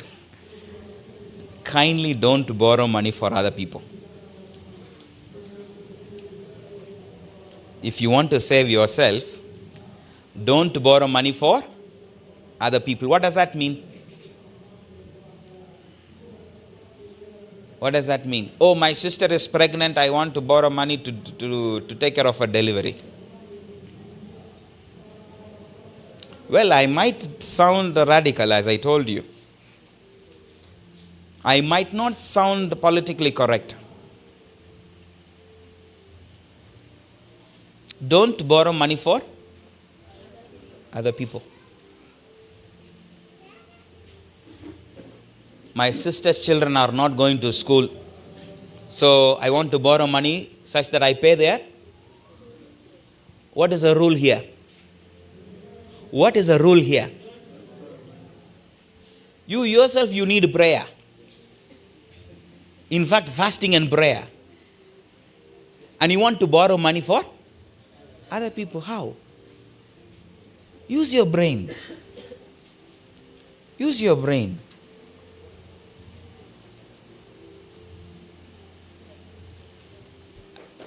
Am I with you? Never, if you have extra money with you, you can part away with something and don't even expect that money back. Be a good Christian. You have some money in the bank. Someone is asking for help. Take a 50,000, 100,000 and say, please, keep this as my contribution. Don't even come back. Keep that. You don't have to even pay back. But why should you go and borrow 1,000,000 shillings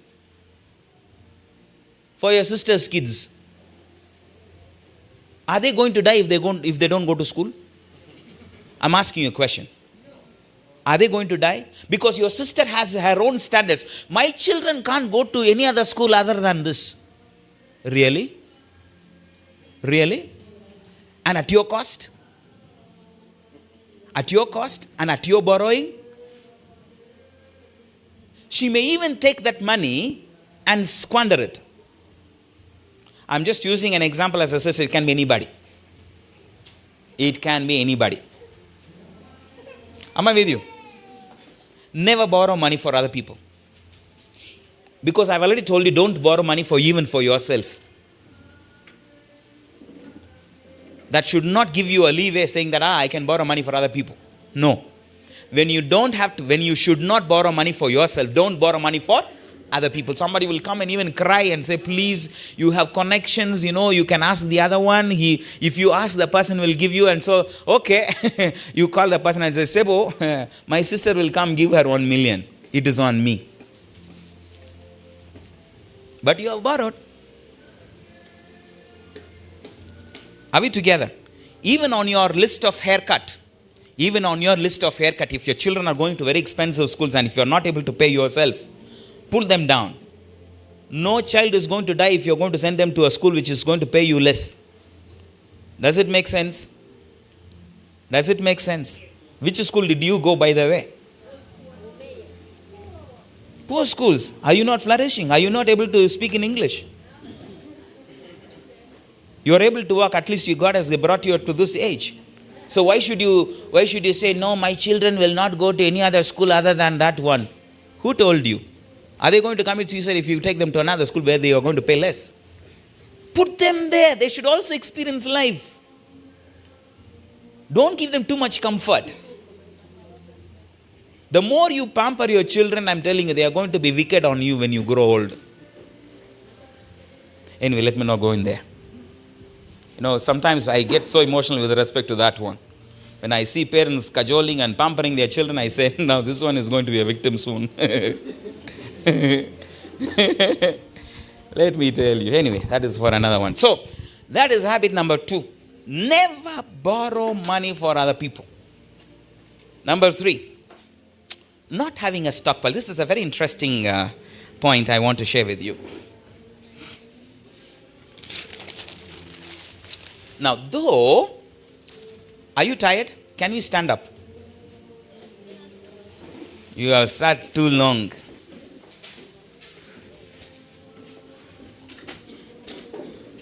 Stretch yourself. Turn to your right. Not your head, your whole body. Raise your hands. Both your hands, and raise your right leg.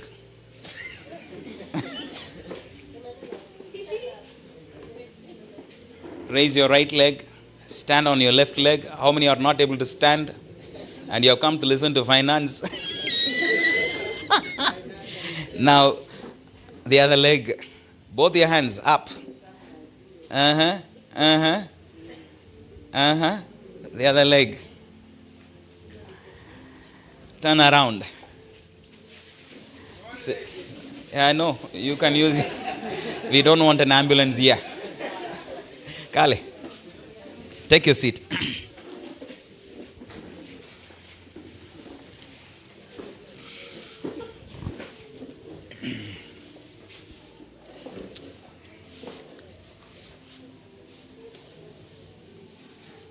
Okay. Third habit that keeps us poor is not having a stockpile. What does that mean? Now,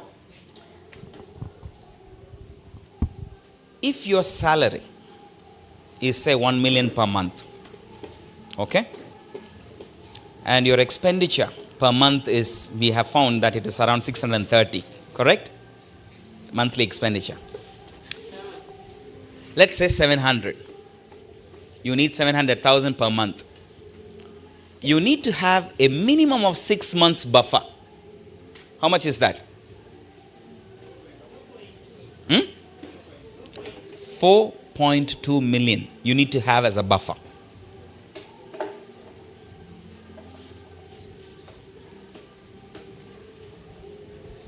What is buffer? 6 months expenses must be in the bank locked. That is not your saving. That is not for your retirement. That is not for your purpose. Are we together? So in other words, before even starting on your home, before starting on your new business, before starting on your work on early retirement, this actually must be the first step beginning from today. Repeat. This money, the 4.2 million, is not a fund for your purpose. This 4.2 million is not for your purpose of building a house. This 4.2 is not for your purpose of early retirement or to start a business. This is an emergency fund for 6 months. You need to keep it always. Now you may think, how is that possible? Make it possible.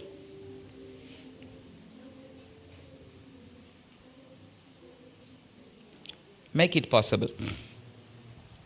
Let me give you this scenario. Ladies and gentlemen, you see, many of you are stressed. Many of you are stressed because you don't see even a shilling in your bank account. That frustrates you. Am I right? Sometimes, you as a man, you look at your bank account, you go to ATM, you know that there is nothing, but you just go to the ATM and look at it and say, okay, one day I will come to you. And you go back home. And it is at that time your wife or your girlfriend says, you see, I need a pair of shoes. But you are wearing shoes already. You get frustrated. You get stressed. Because you don't have.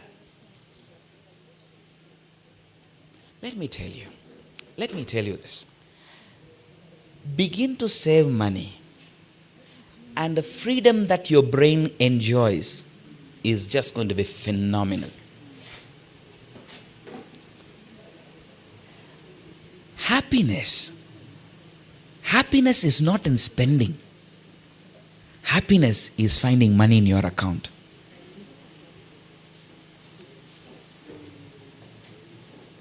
People who buy the most expensive phones, you may think that the person is rich. You do not know how much they have struggled to get that one just to get your admiration.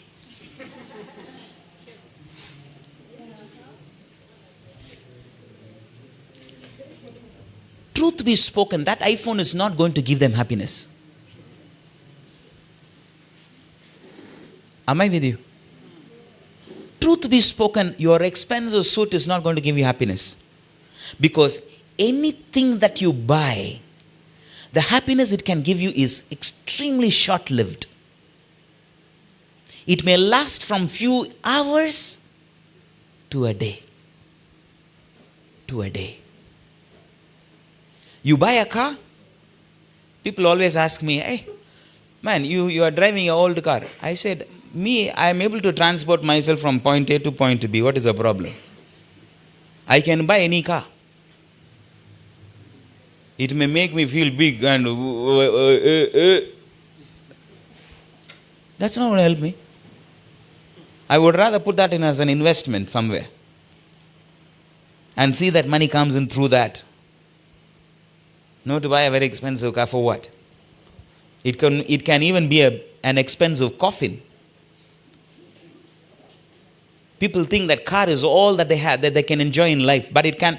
Haven't you seen people are buried in their own coffins in their cars? As long. So your contentment, say for example, I have seen people, now it happens among young people. You buy a phone and then everyone, hey, you have this? Oh yeah. The next month the same company has launched another one. What are you going to do? So you're going to chase vanity there. What is the purpose of a phone? When someone calls, you can say, hello, If there is no network, you can even hug maybe a pole or maybe hug a tree and then,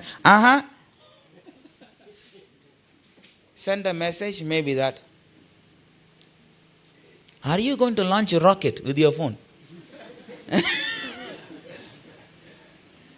Just because you have an iPhone, are you going to call the president and say, Sebo, I have an iPhone, please call? No. It is the same phone book. The same lousy people you have around on your phone. Those who are going to call you, they are going to trouble you. Sebo, I need some help because you have iPhone.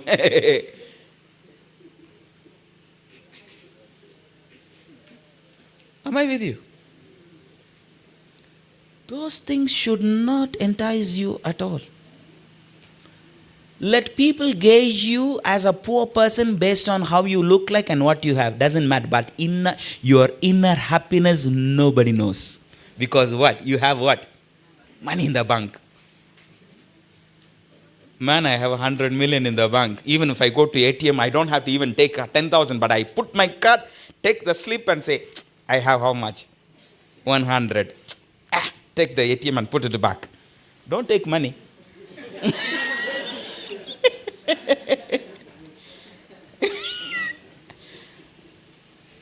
Let me tell you, I can bet you on this. The happiness, even if someone scolds you, you look at him and say, hey, you, go ahead. Me, I have money. It is not shown outside, but where is it? That is what is going to give you what? Happiness inside you. Freedom. When you talk about freedom, people talk about financial freedom. Do you know what it means? Having money in the bank.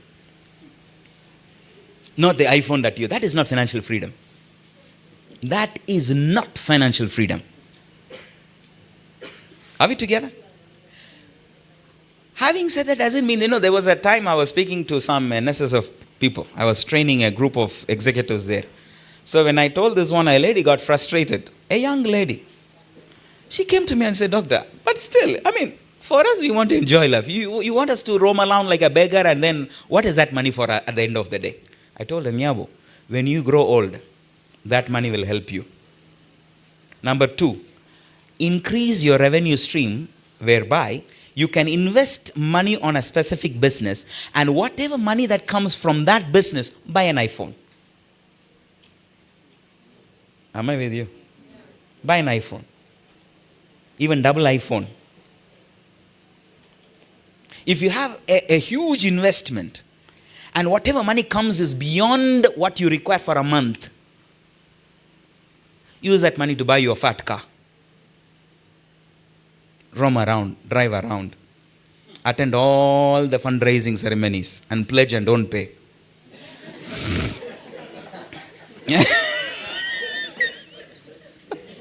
That has become a fashion in the Adventist church now. Do you know that? You call it fundraising, people will come. Fat fellas will come and sit in the first rows.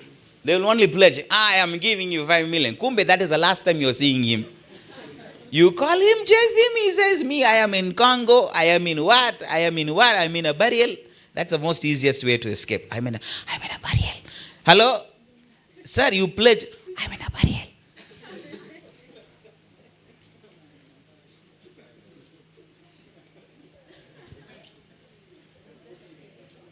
You see, I don't know how many Musda members are watching this. Recently, we had a 50 years golden jubilee celebration at Musda.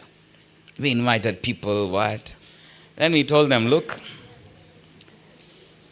you can pledge for some of our projects because we already have projects running, so you can pledge something.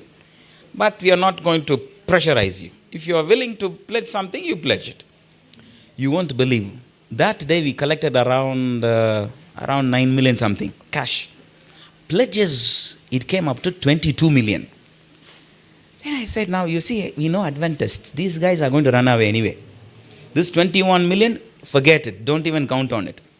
So they said, no, elder, but these are our people. But we should. Okay, then what we said, we had a 7-member committee now. 7-member committee. We said, each of them you have a target. You collect 5 million. You collect 4 million. You collect 3 million. You collect 7 million. 21 million. We give them airtime every month. Their duty is to call, we also gave them a list of names. Okay? So, these are students. They will not fear anyone. Elder. We are calling from Musda. On the 7th July you came. Yes. You pledged 1.4 million. When are you giving? We are going to pray. Let us pray. Our Father in heaven, our elder has pledged 1.4 million. Lord, you provide him such that he fulfills your pledge. In the name of Jesus, we have prayed. We collected money, some good money. You see, people, they just come for fundraising and they play 1 million, 5 million. That's the last time you are seeing him. Well, let's go here. What are we talking? That's a commercial break. Okay. So what is required? 6 months. Keep it. Do you know why? Why am I saying that? I want to stress that. When you have that money for 6 months, let me tell you, the energy that you get, the motivation with which you will wake up every day, my dear, you can only experience that. I cannot explain it. You will never fear anybody. Am I with you? You will not go to your office with a fear that you will be fired. Why? Because you have money enough to take care of you for how long? 6 months, within which God is going to help you.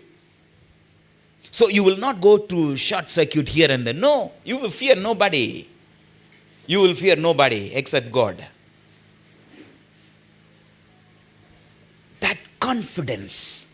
Even when you make a business pitch, many times we lose businesses because we show desperation. Any desperate business presentation will never get through. What is required is what? Confidence. And you will also perform better on your job when you have this money for 6 months.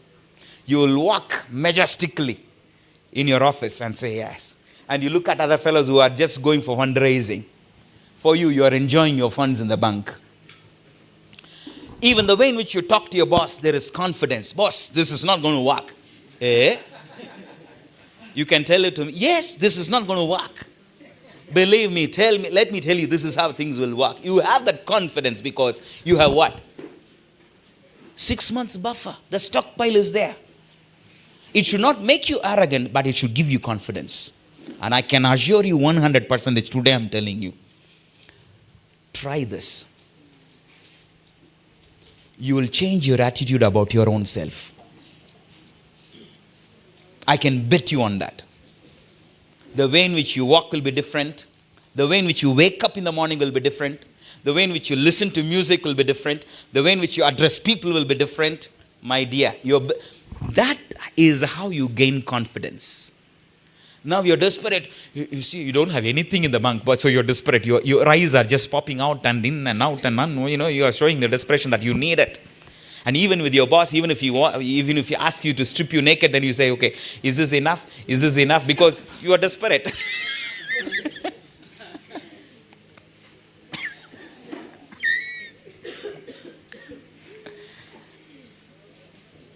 I'm telling you, try this. Just try this. Even if you begin for 2 months, you will see that you feel as if you're grown 2 inches taller. You will sing louder than anyone in the church. Try. You can't fail. Try this. The next one. Not knowing your income or expenses. This is also something that I want to stress on this. Let me tell you, children of God, try to remember what you spent in the last 6 months. As a way forward, have a ledger somewhere. You can open an Excel sheet, you can have a personal diary. List down every expense that you do on a daily basis. Have a ledger. We used to do that at home when I got married 24 years ago. We've been doing this for quite some time. Even now my wife does that, though I don't look into that now. She writes, even if you buy milk, 2,000, she writes there. She does that. She takes time to write it. Why? For what? You will know where to do your haircut.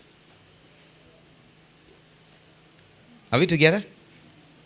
You will know where to cut down such that you can increase your buffer. And one point of time, our giveaways will be more than our savings actually. The money that you give away for this one, that one, this one, that's okay. Because at one point of time, you'll enjoy doing that, giving away.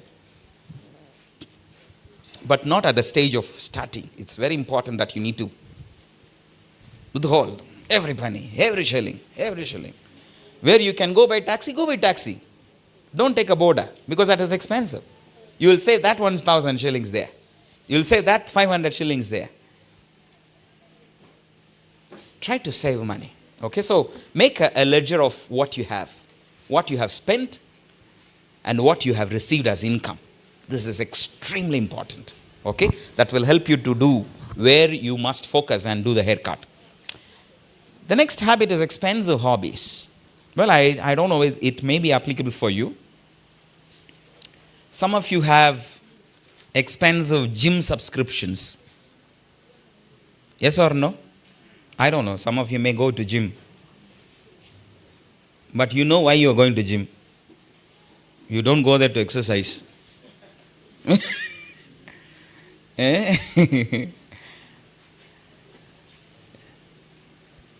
Expensive TV subscriptions. Some of you guys can even spend 100,000 a month on TV subscription, not so? Yes or no? I don't know, I'm just thinking. TV subscription, you want a DSTV, this package, that package. What are you going to achieve by watching those things? No, my children love cartoons, and that is available in that pack. Tell your children from today you are the cartoon. You can act in front of them like, make some funny noise and go around and do all those things, and you are the cartoon. Why should you spend money? Instead, you can take them on a ride somewhere. TV subscriptions, then data subscriptions. You know, as if you are doing stock trading online, you want to buy data every day. 10,000, 5,000. Data is going like that. Every month you want to spend 20 GB. What are you spending 20 GB for? Facebook? TikTok? Then you post, then you say, how many people have liked my dance? Adventists. If you save some money in that data, that can go into your pool. You can have a good retirement. When you're retiring, who is going to give you data? Are you going to do another fundraising for data? expensive hobbies and expenditure, subscriptions and whatever.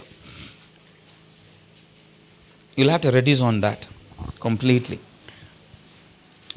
Focus purely on saving. I want to emphasize something here. As you settle down with your eats, I want to express something that's very, very critical and important. I feel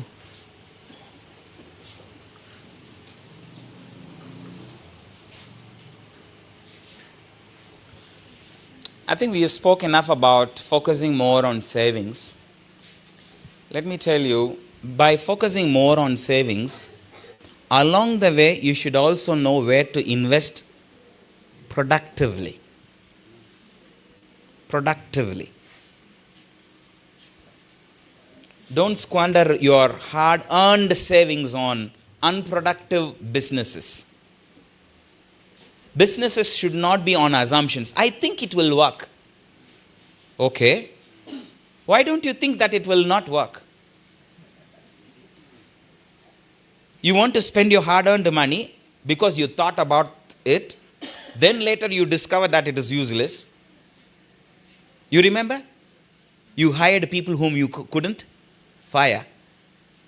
You wanted to run a business you can't inspect, and you want to expect returns from those businesses. Then you get stuck and say, you see, I've been praying. Please pray for me. How? You made all those fundamental mistakes right from the beginning. So who can save your business right now? The money is gone. Productive businesses. Many people, they say, you go and have a farm, have a garden, tomatoes, fish farming, all those things. So many people have become consultants for you. I'll say, you do this, you do that one. Why don't you think about what you know, what you do, what you can do? So based on that, I want to emphasize one fact. Never do business that you don't know. Am I with you? Never do business that you don't know. Oh, my friend knows everything, so we are partnering with him. He will take care of the business. So what are you going to do? Do you know anything about it? No. My friend is a pharmacist, so I'm going to invest money in a pharmacy. Have you heard that?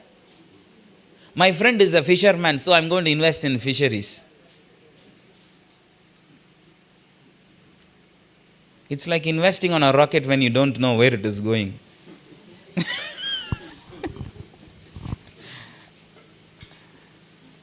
I think we need to become serious, friends.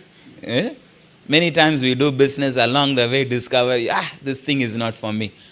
But what made you to think that that thing is for you initially?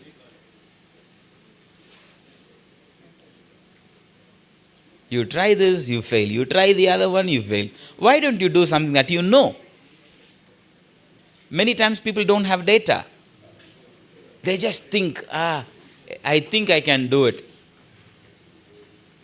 Someone is making bricks, so he's becoming rich, so I can also do bricks. You make and see.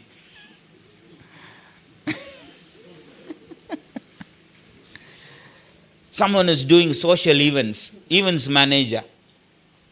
So what is it? Just buy a few tens and hundreds of chairs, people will give you. Oh, okay. Even the church will not contract you. I've seen many people saying that. The church, they are buying food every week. And me, I am going to be a chef. Okay.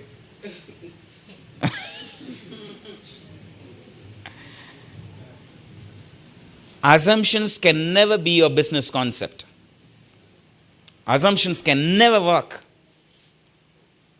You need to be sure, you need to be thorough, you need to be in and out of everything about the business. So never get into a business that you don't know. Do something that you know. Do something that you are well versed with.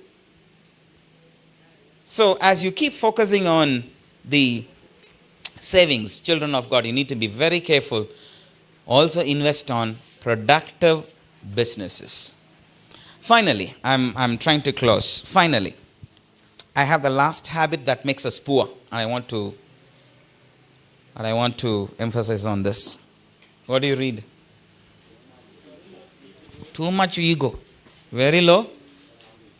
All of us, at one point of time, if not all, some of us, you are caught up with this vice. Ego. What does that mean? Let me explain.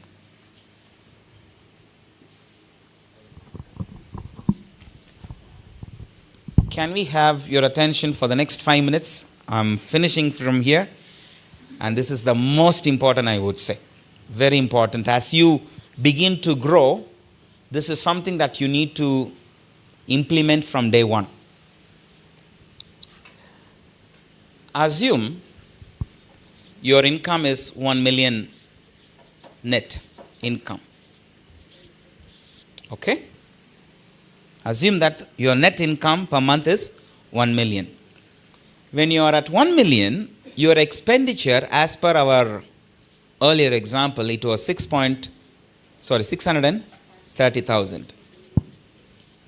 You are able to live with this. Am I right? And you are able to save 270,000. Listen. Now, by the grace of God, you've been pleading, you've been crying, you've been whatever, and then God blessed you with an income of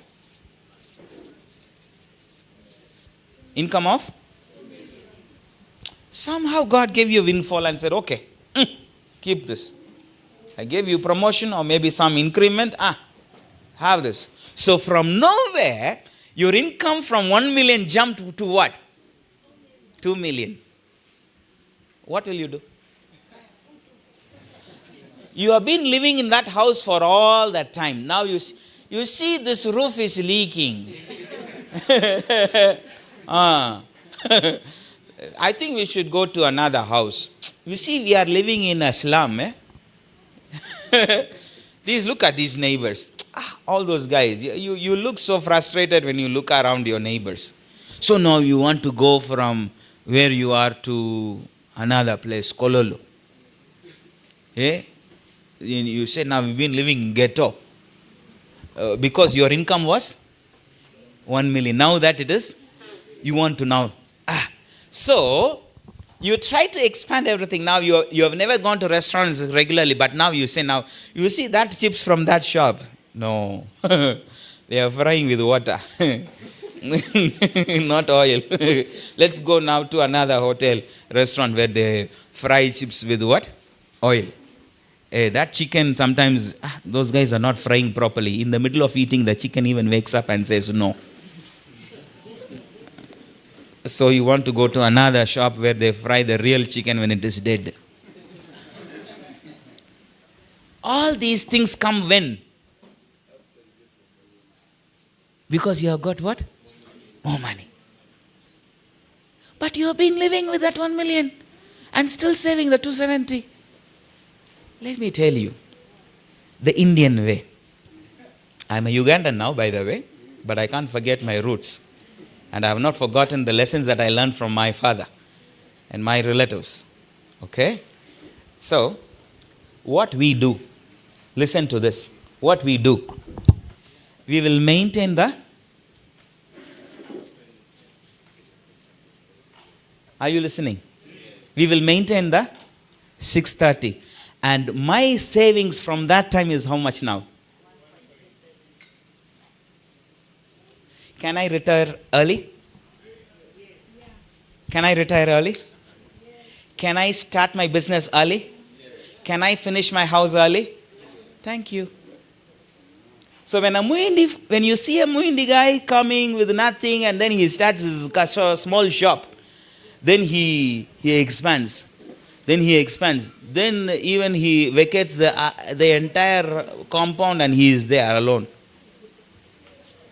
How? He will never expand his expenses based on his income.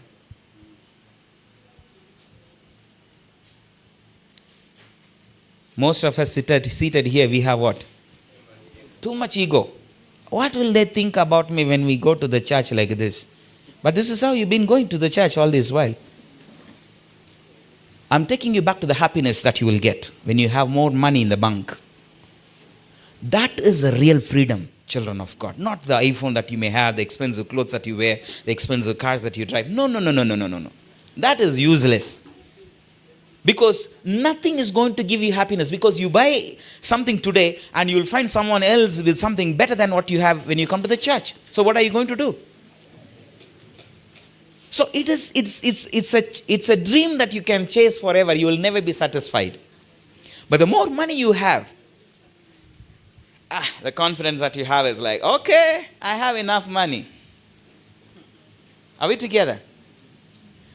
The simple fact that you can take a slip from your ATM and look at it and go home, you will sleep better. You will sleep better. So the ego. Are we together? Now, don't expand your expenses based on your income. Never. Never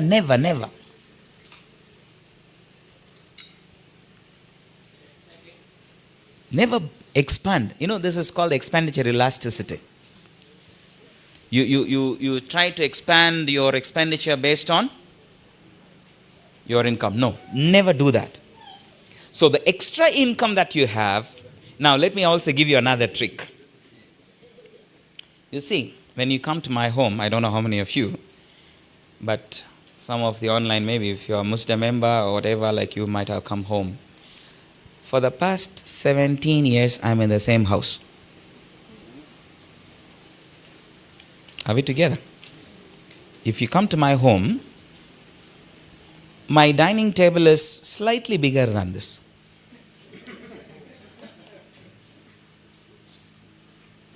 I have no shame. Why should I be ashamed to tell you what I have? Am I here to satisfy your ego? I don't massage anyone's ego. For that matter, I don't have.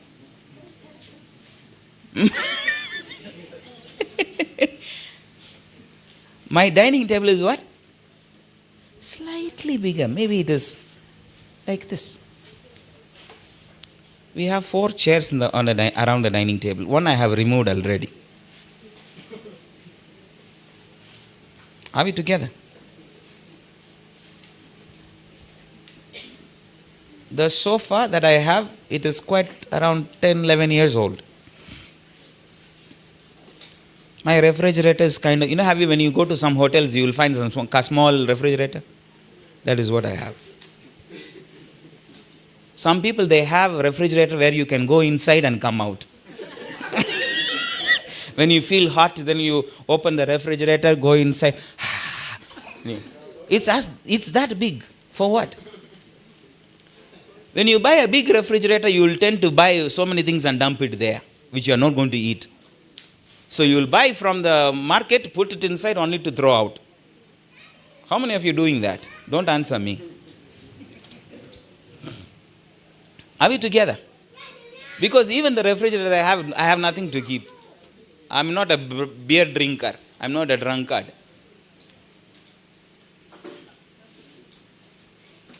Am I with you? Yeah? I don't have a TV at home. Elder, professor, I don't have a TV at home. What do I watch? What is there to watch? What do you want me to watch? Huh? Am I going to lose my brain if I know whether Kamala Harris is going to win or not?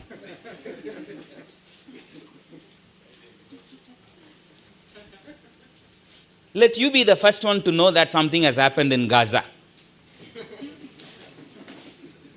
What is that going to deprive me of? You can come and tell me, Sebo, do you know what? What? They bombed Gaza. Okay, so what? So what have you won by knowing that first? Are we together? I'm not asking you to become thrifty. Listen to this very carefully. I'm not asking you to be stingy. And you do not know what I spend.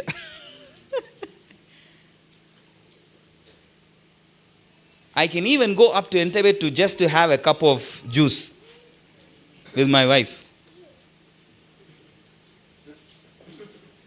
Are we together? Every Saturday night, don't bother me. For the past 24 years, I've been doing this. I come from the church, that whole evening is for my family. They will decide where to go and eat. They will decide. You want to go to Mukono? We drive. We can even come back early morning on Sunday. You want to go to Kayunga? No problem. You want to go to Masaka? No problem. Just to have one meal. So you don't know what I could spend on. But I had not tried to expand my expenditure based on my income. Let me give you this, finally, as I close. You see, there are times in life, listen, there are times in life when I also had nothing in my bank account. Are we together? There were times even now, during my business or whatever, there were times when I had nothing. And I think I explained that in the first edition. The kind of losses I went and the lessons I learned. I told you that. Those were my toughest times of life.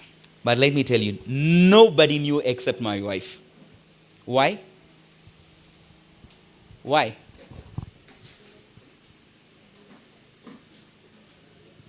Whether I have nothing in my bank account, whether I have billions of money in my bank account, my life is just I will only engage my reverse gear and nobody will know. Are we together? But if you are like, I am rich, then you don't appear in the church for two weeks. Then they say, what happened? Stress.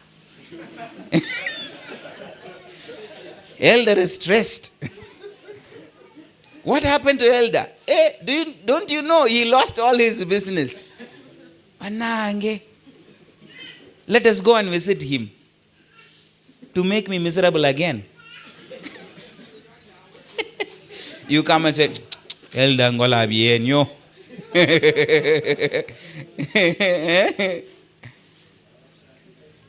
Are we together?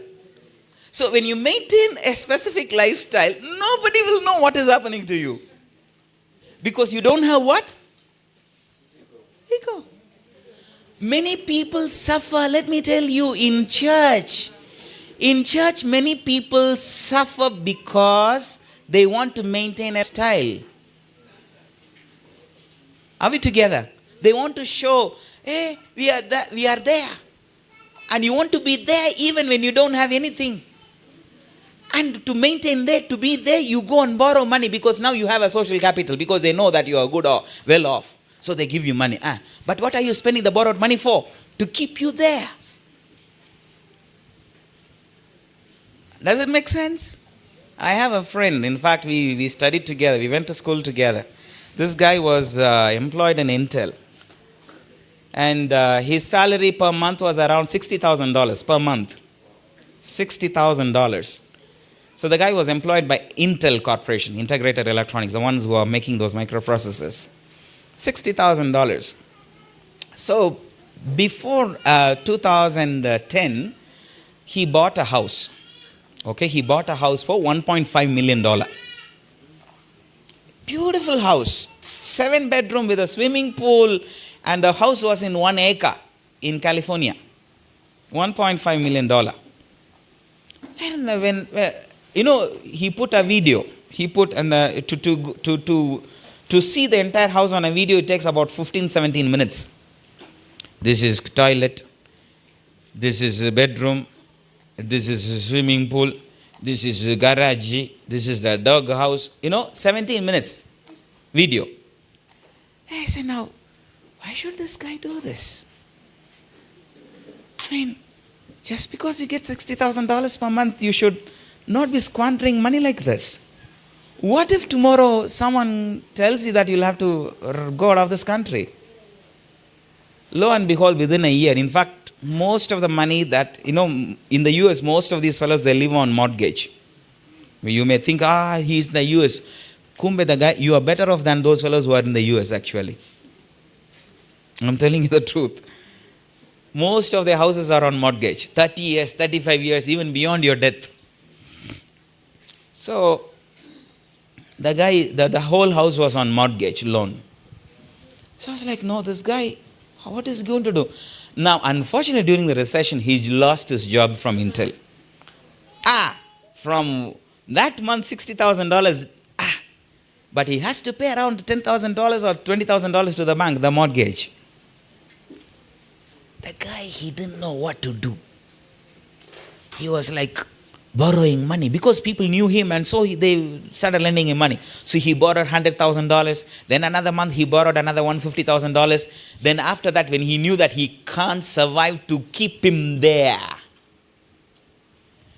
he just had to abandon everything, take an aircraft and come back home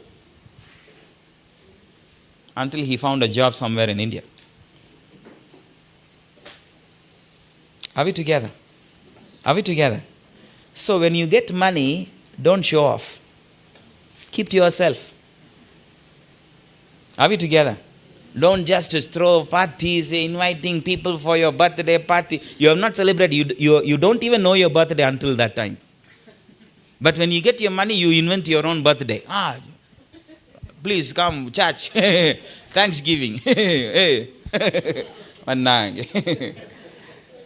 You know how to squander money by throwing parties. Then that is when you remember your wife that you got married and then say, this is our wedding. You never knew. But now you got your money, then you want to remember your wedding. Then you call, pastor, you come, you pray, elders, you come. Why? Instead, you can choose 10 children to educate them. Are we together? I have a daughter who lives in this vicinity. We took care of her when she was a child. I think she comes to EMMAUS sometimes. I would request that she was educated from Bugema. Took her from the school. We have a good number of children. We educate them. See them up to they get married. Not just leave them and say, now you're on your own.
Borrowing.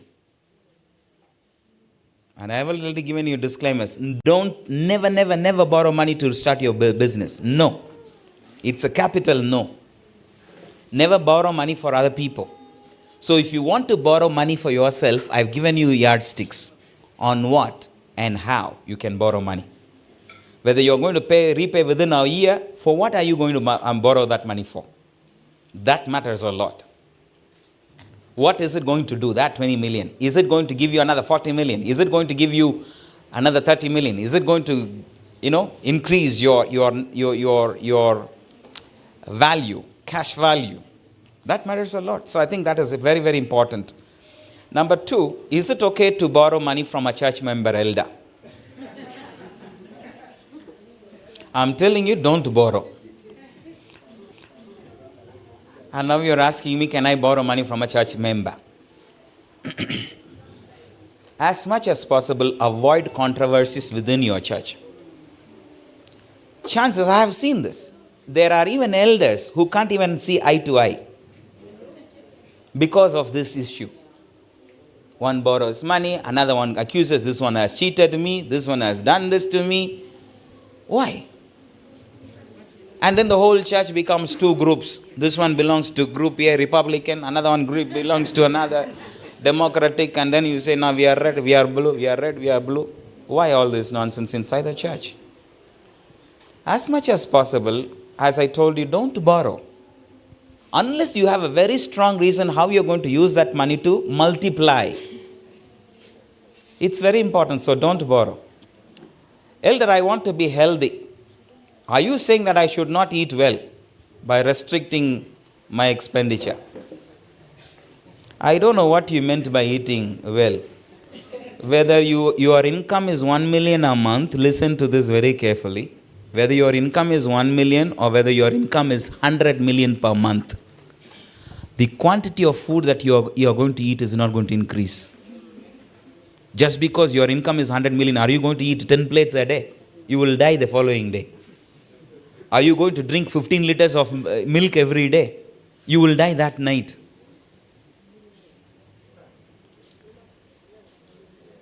Quality eating is important. Eat quality, eat well. Eat healthy. I said eat healthy. It is not the quantity, it is the quality. So eat well. So there are people who eat only bogoya every day and they are still healthy. They can even walk 15 kilometers. Let me tell you, for men, if you are able to stand like this and you should be able to see. Men stand.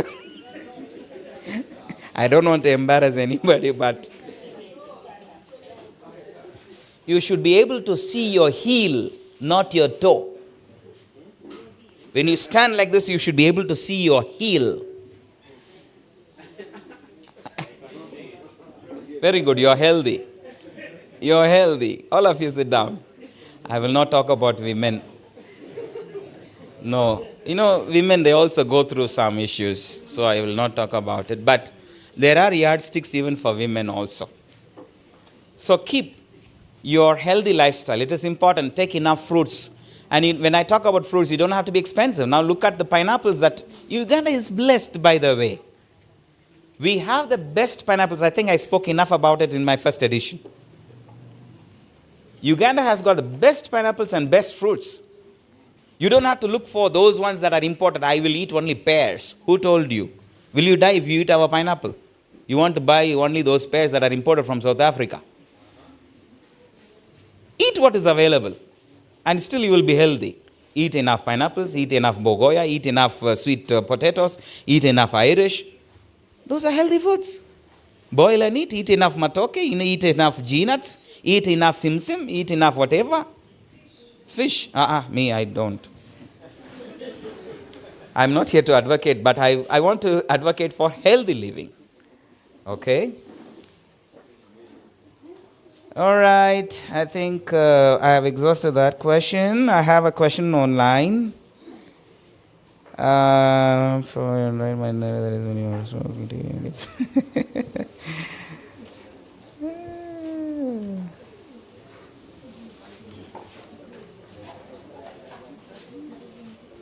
Okay.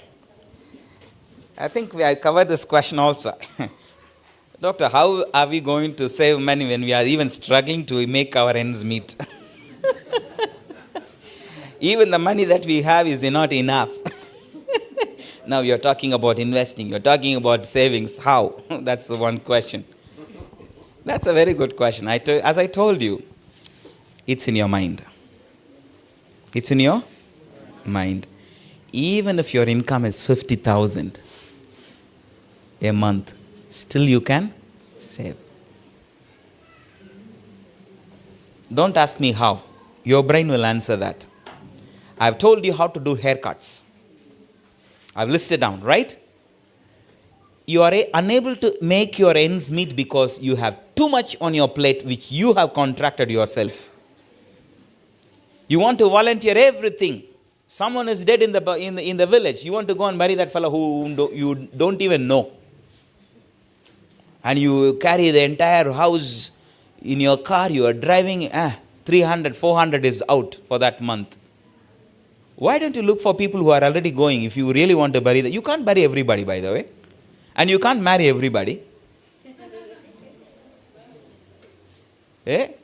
So I think those are some of the things. Yes, if I think he has mentioned that if you had already been caught up in a debt and you're unable to come out of it and still you are unable to save it, I will give you a formula. Many of you may have debts. Not one. Debt 1, 2, 3, 4, about 5. Here you got 1 million. Debt number 2, 2 million. Debt number 3, 100,000. Debt number 4, 500. Debt number 5, let's say 50 million. It's possible, right? You may have many debts. So, if you have many debts, what should you do? This is called debt management, personal debt management. When we talk about personal debt management, each loan or debt has its own percentage attached. Okay? Say, this one may be having 10 percentage, 500K may have 18, 100,000 may have 24, 2 million may have 18, 1 million may have 17 percentage. What should you do is prioritize. The first step in debt management, I want to repeat even for those who are online, the first step in debt management is communication. Is what? Communication. Talk to your creditors. So if I had borrowed 500,000 from her, and if I had borrowed 100,000 from him, and this guy is demanding 20,000 every month for the 100 that I have borrowed, that is a lot of money, right? 20,000 for 100,000 is a lot of money. 20% per month, not a whole year. 20% per month. That's 240% for a whole year. So I can talk to him and I can talk to her and say, please, can you give me a break for 2 months? Everyone will accept. It depends on how you communicate. Even banks, we can reschedule. The banks, you see, the primary business of a bank is to lend money. You can always reschedule that. I have helped many to do that. Okay? So you need to talk to them and say how to manage it. First, get rid of him.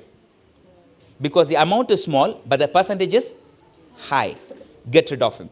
So you have knocked one from here, right? From your list. Now how many debts do you have? 4. So you need to keep knocking those small loans, even if it is lower percentage or higher percentage, knock the small amounts first. Are we together? Let me tell you, those fellows who lent you small amount of money will give you the biggest headache. I don't know, that's how the world is. Those guys who give you a lot of money, they will at least have some decency. These fellows who give you 500, 1 million, they are the ones who talk too much, disturb you. So you get them off. Okay? But dialogue is very important. So you need first clear your debts. Let me also emphasize this. If you have too much debts and you can't save, first fix your eyes. Let me emphasize that. Fix your eyes to clear one by one. Okay? Now, if you have cleared this one, please listen to this.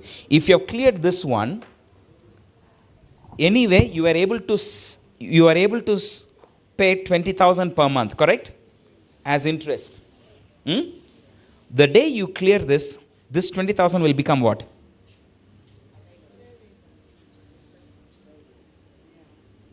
Have you got it? So this is how you'll have to begin saving even when you are in a debt trap. Are we together? So that money anyway you've been paying. So the day you clear that debt off, remove that money and put it as your, even if it is 20,000 per month, it is a saving. It is a saving. Don't look at, only 20,000. Doesn't matter, save. After 10 months, at least it will become what? 200,000. Are we together? So begin doing that. So debt management, the first step is communication. And then manage the debt by clearing off the small loans out of your way first. And those ones that are of high interest, talk to them and renegotiate and reschedule. Every money lender will comply to this because at the end of the day, they need their money back. Are we together? Because there is no use of putting you in prison for 6 months because after 6 months you are going to come back anyway. So that is not the objective. So I think debt management, it is very easy as long as you have the will and communicate appropriately. What are unit trusts? Unit trusts are safe investments, or I would say deposits. Like, for example, every bank has got a unit trust account, unit trust fund. Unit trust funds are usually very low percentage. It can range about 6 to 9% depending on the bank, depending on the company that gives the unit trust fund. So these are trusted deposits, meaning it's like fixed deposit. It's like fixed deposit. So once you put your money there, your money, your capital, your investment is safe, and the percentage of interest that they promised you at the time of depositing the money, that will be honored. So that money is safe. But the returns may not be attractive, but the money is safe. So that is also one reason why. Let me give you one example. Many people, they have different idea about NSSF, but I will say NSSF is a very safe investment portfolio right now. Am I with you? Because now many times you may complain, those guys, my employer is actually chopping off 5% from my salary. It's okay, at least that one is your saving. 15% goes into NSSF. Okay? So which is okay, but unfortunately you will not be able to access that money before your retirement age. Okay? But that still it's okay. So that is also one investment avenue. So unit trust funds, government bonds, or petro bonds, all these are very, very safe. Now, I don't know if there was a question inside, but I'm just preempting it. Buying shares in Uganda. Airtel was coming out with shares. MTN came out with shares. I will say no to it. Don't touch those shares. Because why am I saying? You see, the return on shares investment is dependent on the revenue of the company. But in Uganda, the population is fixed. Unless we are going to explode from 50 to 100 tomorrow. So the revenue is actually going to be less. So the dividends on some of these shares is not very attractive. So though MTN, actually I'll have to be open on that. Though I'm on air, I don't care. MTN actually boosted their dividends on the first time because they actually wanted to increase their share investment from the public. So normally companies, what they do, they tweak their profits to make it more attractive. Because even the existing shareholders say, we have got a dividend of 19%. You wait and see for the next 5 years. Are we together? So share market in Uganda is not that mature. And Uganda Stock Exchange is very, very baby. It's in its fetus stage, I would say. But they are claiming that, we are mature, what? How many companies have listed? Maybe 22? Around there. So you can't do much trading with the 22 companies. Okay, so I think you need to be more careful, but invest on unit trust funds, which is okay, which is very safe. Petro bonds, government bonds, invest, no problem. Returns are low, but it is assured. It is assured. So it's not like Crane Bank who will just wind up one day. Yes. Insurance, yes, you'll have to be very careful because you see, like say there is bank assurance. Bank assurance is there. There are so many insurance companies that also receives deposits. in Uganda, I'm talking about Ugandan perspective, not other countries, because like say for example, if you had asked this question in a country like India or US or UK or Australia or New Zealand, I would say yes to that blindly. But in Uganda, there is a regulatory authority called Insurance Regulatory Authority, IRA, which was recently instituted. They themselves do not know what they are going to do. Unfortunately, because these guys are still running around for benchmarking studies and stuff like that. They have enough money, but they are just squandering it. That is a blatant truth. So the insurance companies in Uganda had not been regulated for all these years. So we do not know how they would react to you. So to be honest with you, at this point in time, investing on those insurance companies, don't. But rather invest on the bonds, unit trust funds, government bonds, petro bonds, invest, no problem. Okay? The insurance companies, no. Because I don't want to massage the insurance companies by saying yes. Because it's not mature enough right now. Pay yourself first. Can you buy an asset and keep instead of saving money in the bank? I mean things that appreciate, example, pieces of land. Perfect. Excellent. I would say this boldly. If you have, say, 10 million, and if you can buy a plot at 8 million, go ahead and buy. Keep it there. Are we together? So, that is the reason why I said, don't focus too much on saving. You remember I told you a habit that will keep you poor? Are we together? So, you rather can buy plots. So, you can go to Katosi Road and maybe like some plots. But be careful. Don't be desperate again. See that you have the title. So many of these real estate companies, they give you some kind of an agreement. Run away from it. These Canaan sites, what other? These guys of Bebaja, Jomai, those guys are, I'm telling you, no, run away from them. Just run away from them. Those guys are thugs. Most of them are thugs. And they give you just kind of an agreement. That one is useless. You will not be able to sell anything. One day they will also confiscate what you may have. People have already suffered. I have examples. That is the reason why I'm telling you boldly, don't.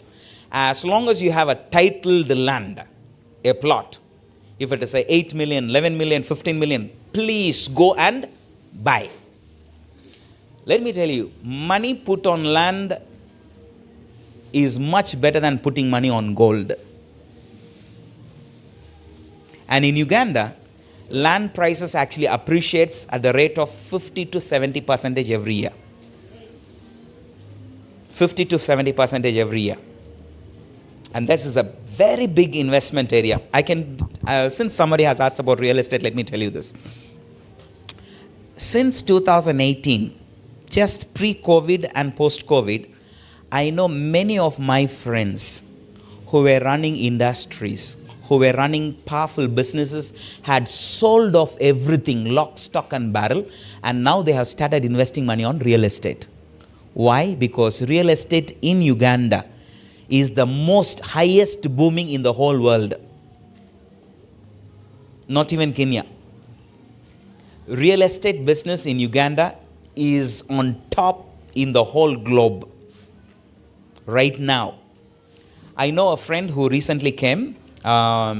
She is actually from the US, but she came here to invest. They had spent close to $130 million on real estate. $130 million.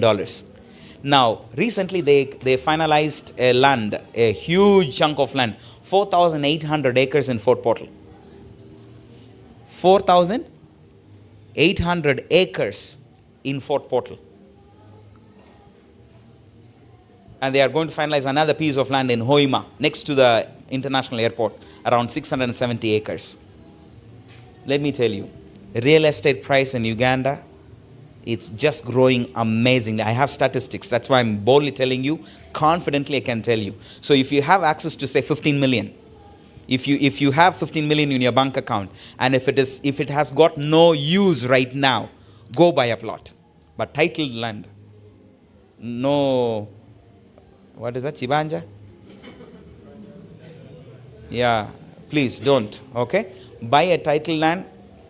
I can also say, like as I told you before, as Musda, like we have 6 acres of land in Kayunga, and I already gave you the reasons why, what we are going to do on that. So what I'm trying to say is you need to keep investing money on lands. So even as EMMAUS, even as you try to buy a land for your church, if you have access to say 50 million, you can buy say 4 acres somewhere. Are we together? You can buy 4 acres somewhere, start planting something, and that money will help you to buy the other. It can even boost, it can even feed money to build your church. Even if you get 1 million every month, that still will help you to construct your church. Okay, so you have that vision, and I'm glad that you have powerful leaders who can lead you on that investment path. So please buy land. Okay, somebody has asked that question, I have answered you. So I would encourage everyone, even if it is one plot, 50 by 50, 50 by 100, 50 by 200, doesn't matter. As long as you will be able to buy a piece of land for 15 million or 10 million or 8 million, please buy. Okay, within 2 years, it will just appreciate 100 times or 200 times. That will definitely not depreciate. So kindly invest on land, no issues. But don't buy houses. Are we together? Unless you want to give it as rentals. Should I throw more light on that? Yes. Say for example, you have say 200 million or 100 million. Buy houses where the return is nothing less than 20%. Let me explain that. You may get, for 70 million, you can get 3 rentals in Masaka. For 70 million, you can get 3 rentals in Masaka. But every month, for each house, you can only get a rent of 100,000 each. So that is 300,000 for 70 million investment. That's a bad investment. Are we together? So you can look for one house in Kampala for 70 million that can give you 600 or 700,000 per month. Even if it is in Chanja, or even if it is in Gayaza, or even if it is in, give me another place, Nansana or beyond that. As long as you can get a house for 70 million, one house, and can give you 600,000 per month, that is a better investment than investing where? In Masaka for 70 million. Are we together? So you calculate the return on investment. I would rather prefer, so you will have to make that investment, calculation very clearly if you're going to buy a house or rentals. Don't buy a house for yourself to live in, because you need to go back to the other savings formula that I gave you. Okay? So, but if you can buy land and leave it there, that land appreciation is much more higher than buying a house. Okay? So, unless, that is also a good retirement plan, by the way. If you have rentals, say, 5 houses that can give you, say, 1.5 million per month. Okay? And if you need that 1.5 million for your retirement, plan to buy rentals before you retire. So, accumulate that money to buy your rentals. Are we together? So, the objective is that you should not go out of your house for your retirement. Run around for your medical fees or whatever. You need to have enough money for your retirement life.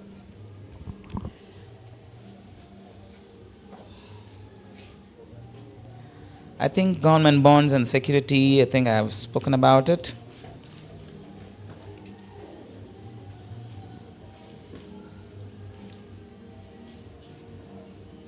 Okay. I think there are too many questions about government bonds. Okay. A specific question is, how do we know that we get money from government bonds? You see, when you buy government bond, your bank account will be tagged. Okay? So you can also specify how you want your returns to be paid. Do you want a monthly? Do you want once every 6 months, or you want once a year? That one you can specify. Okay? Based on that, you can enter into an agreement when you buy government bonds or security bonds. Once you do that, based on your agreement, money will be credited directly to your bank account. Okay, so don't worry about it. These are safe investments. Though the returns will be very less, but it is very safe. Okay, so I think you can go ahead and then explore those ones. Where can we get that? Usually Bank of Uganda publicizes that. You can go to Bank of Uganda website and look for those government bonds, and they are safe.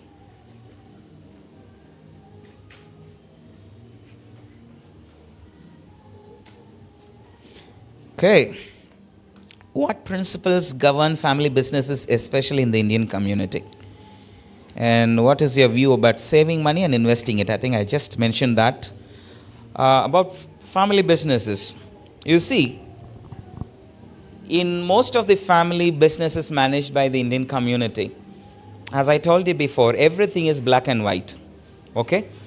What is your role? What will you get? Period. And there is high level of transparency and openness in the Indian business, the family businesses that are run. So if a wife will go and run the business, maybe the son will go, maybe the daughter will go, but there is a high level of transparency. But that is what is absent here. Many times when a wife runs a business, the husband does not even know what's happening in the business. Am I right? The day she closes, that's when she will announce, my dear, my business is finished. Because she has been eating the capital. You get the point? So I think high level of transparency. When it comes to family business, exceptional transparency is important between the husband and the wife even. Because in Uganda, I think the culture, I don't know what you talk about, that's not going to help you anyway. The husband doesn't tell the wife what is happening. The wife doesn't tell the husband what's happening. So your money is your money, my money is my money, but sometimes your money is all my money. That should change.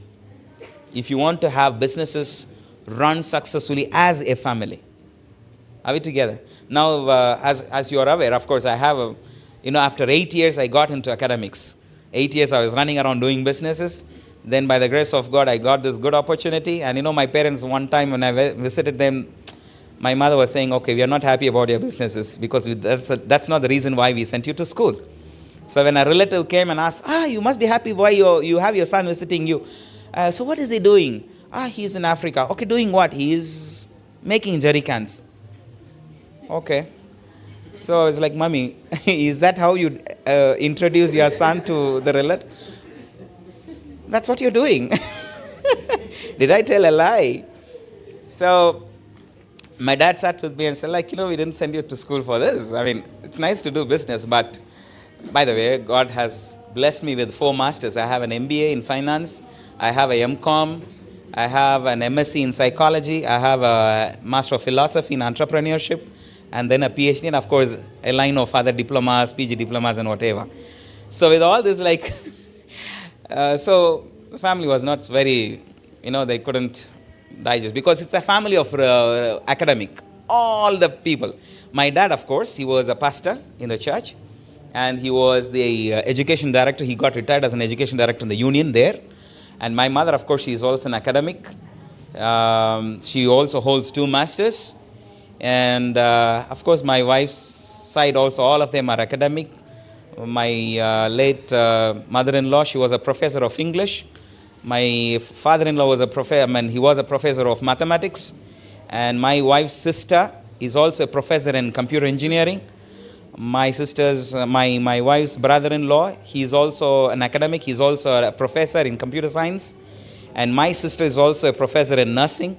My brother-in-law he's also a doctor, and he's also a professor in radiology. So coming from an academic background, and somebody is doing business, running around trading, selling, they say now. So by the grace of God, I'm an academic now, and I got back into academics after 8 long years in Uganda. So I'm now the current Deputy Vice Chancellor of Clark International University. I know most of you know IHK, Dr. Ian Clark. That's a group. So I'm privileged to be there. So what I was trying to say is, I was coming to the point. So I had to leave all the business now to my wife. Are we together? She's the one who's managing all our businesses. Of course, I'm there. Maybe after 4 o'clock, I'm always there for their help and for assistance, for anything to do with importation, exportation, or whatever. Software and training programs and so on and so forth. So that transparency is extremely important. Okay, only when you have that transparency, you'll be able to do things together. Okay, so I think I've answered that question with respect to family businesses. Transparency and integrity among the family members, it's very important. With your experience, tell us about the honey business. Export or international market. Okay. Now, you see, Uganda has, it's blessed with so many good things. Of course, it's a land flowing with milk and honey. And what you need to do is do a lot of research. If you want to export honey, number one, competitiveness is extremely important because we are not the only producers of honey. Unfortunately, in the honey business, Ethiopia comes in.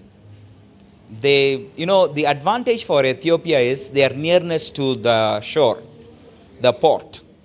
But for us, we'll have to go from all the way from here to Mombasa by road, then from Mombasa onwards. So which means our pricing must be lower than Ethiopia even after it reaches Mombasa. So the supply chain you'll have to work out. I think I mentioned that in the first edition about my pineapple business.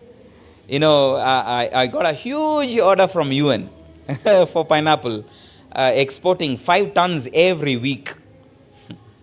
I roamed the whole of Uganda, and when I sent the samples to the UN base in Abu Dhabi, where they have the food lab technology or whatever, lab testing, they called me, actually from the lab, they called me directly and said, "Are these pineapples really from Uganda?" I said, "Yes. We have been in this business testing food items for the past 18 years. I have never seen a pineapple like what you have sent us samples. Each pineapple weighing 3 kilograms. I went all the way to Kayunga. I went to Zimbabwe. I went to the place, what is that place called? Lyantonde. I went to Rubare. I went to Kabale. All these places just to get samples of pineapples. The best was Zimbabwe. That is what was chosen by the UN. Because they called me and they said, "Now, we have never tested a pineapple, tested a pineapple as good as the Ugandan pineapples. Can you supply this consistently?" Because each pineapple weighed 3 kilograms. And according to them, the best pineapple is from Costa Rica. There is a country called Costa Rica. That is the best pineapple under the sky according to them. And each pineapple, it can't go beyond 900 grams. And they are the sweetest. But they said, "My dear, the samples that you have sent, they are the biggest and they are the sweetest." And for 1 kilogram, I quoted actually $1.5, 1 kilogram.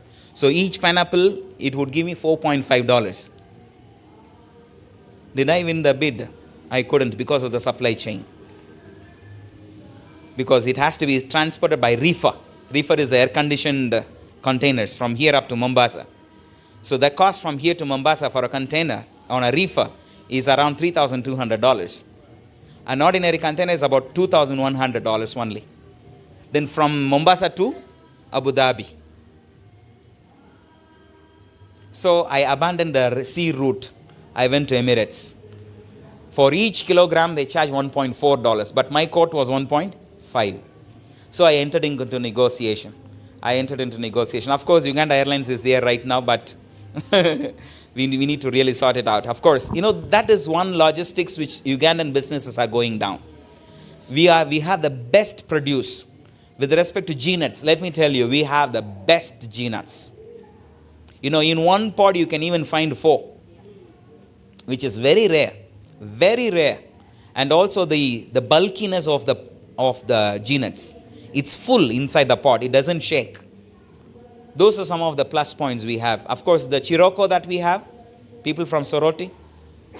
What do you call it? Chiroko? That is one of the best also. In fact, UN consumes the largest quantity of Chiroko. But we are unable to export it because of the logistics. Ethiopia runs faster on that. Zimbabwe wins on that, Chiroko. But we have the best Chiroko. We have the best pineapples. We have the best mangoes. But when you go to Kamuli, my dear, during mango season, you will find the whole district smelling mangoes. But you can't export. And when you get into a mango, whatever, all those mangoes are down. I have a friend who has 80 acres of mangoes. And when you go during that season, you'll feel like crying because all those mangoes are fallen and rotten on the ground. Because even the cost of plucking and transporting is not the cost of selling because of the logistics. So Uganda has got a lot of negatives. Yes, we have the best produce, but we are unable to export it because of that logistics. So honey, if you can't export in bulk, you can export in retail. Like say 500 kilograms a week, which can work for you. So you need to really look for supermarkets that can buy directly, like say for example supermarkets in Dubai. You Google, you spend more time. When you begin to spend more time online researching your items than the time you spend on TikTok and Facebook, you will be very far. You will be very far, I can bet you on that. I can really bet you on that. You can find the best supply chain, you can get the best buyers online. Because there are people, suppliers and even buyers for my businesses, I had never seen them face to face. Never, not even once. But we are doing business for years. Are we together? So everything is online. So I think you need to really go beyond. Use your phone, whatever phone you may have. Use your data, not to spend watching other people's status or what, all those nonsense. Like, you spend 15 minutes, 1 hour, 2 hours in your toilet and you see all those things, and then you even forget what business you were supposed to do that time,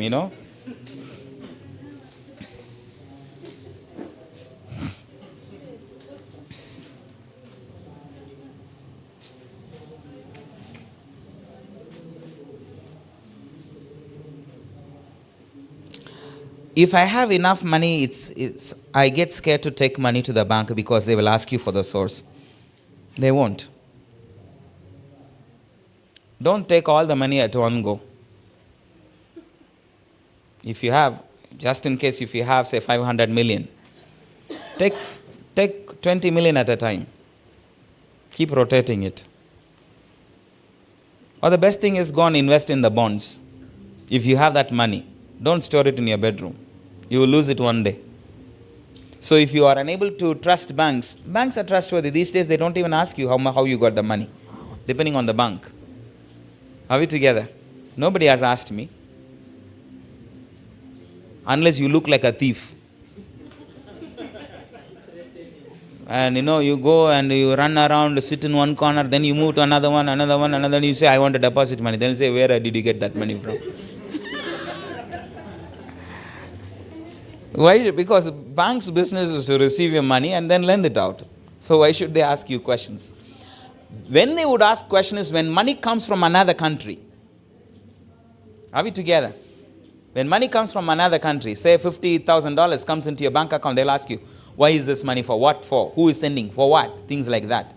But those things came up only after 2018, not before. So those are new regulations. So you don't have to get scared about it.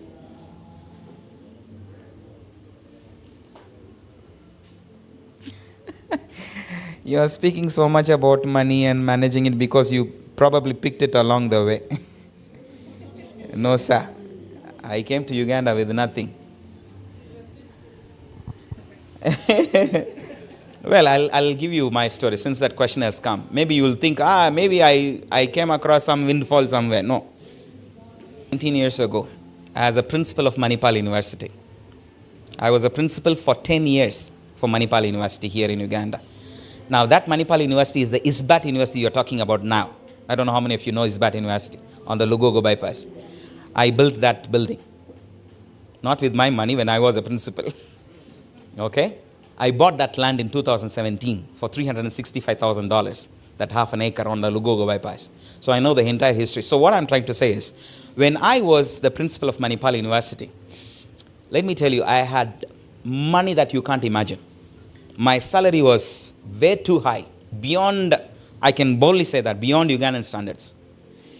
And I spent nothing because my house was paid for, elder. My car was always full tank. I can go anywhere. I can even travel anywhere in the whole region.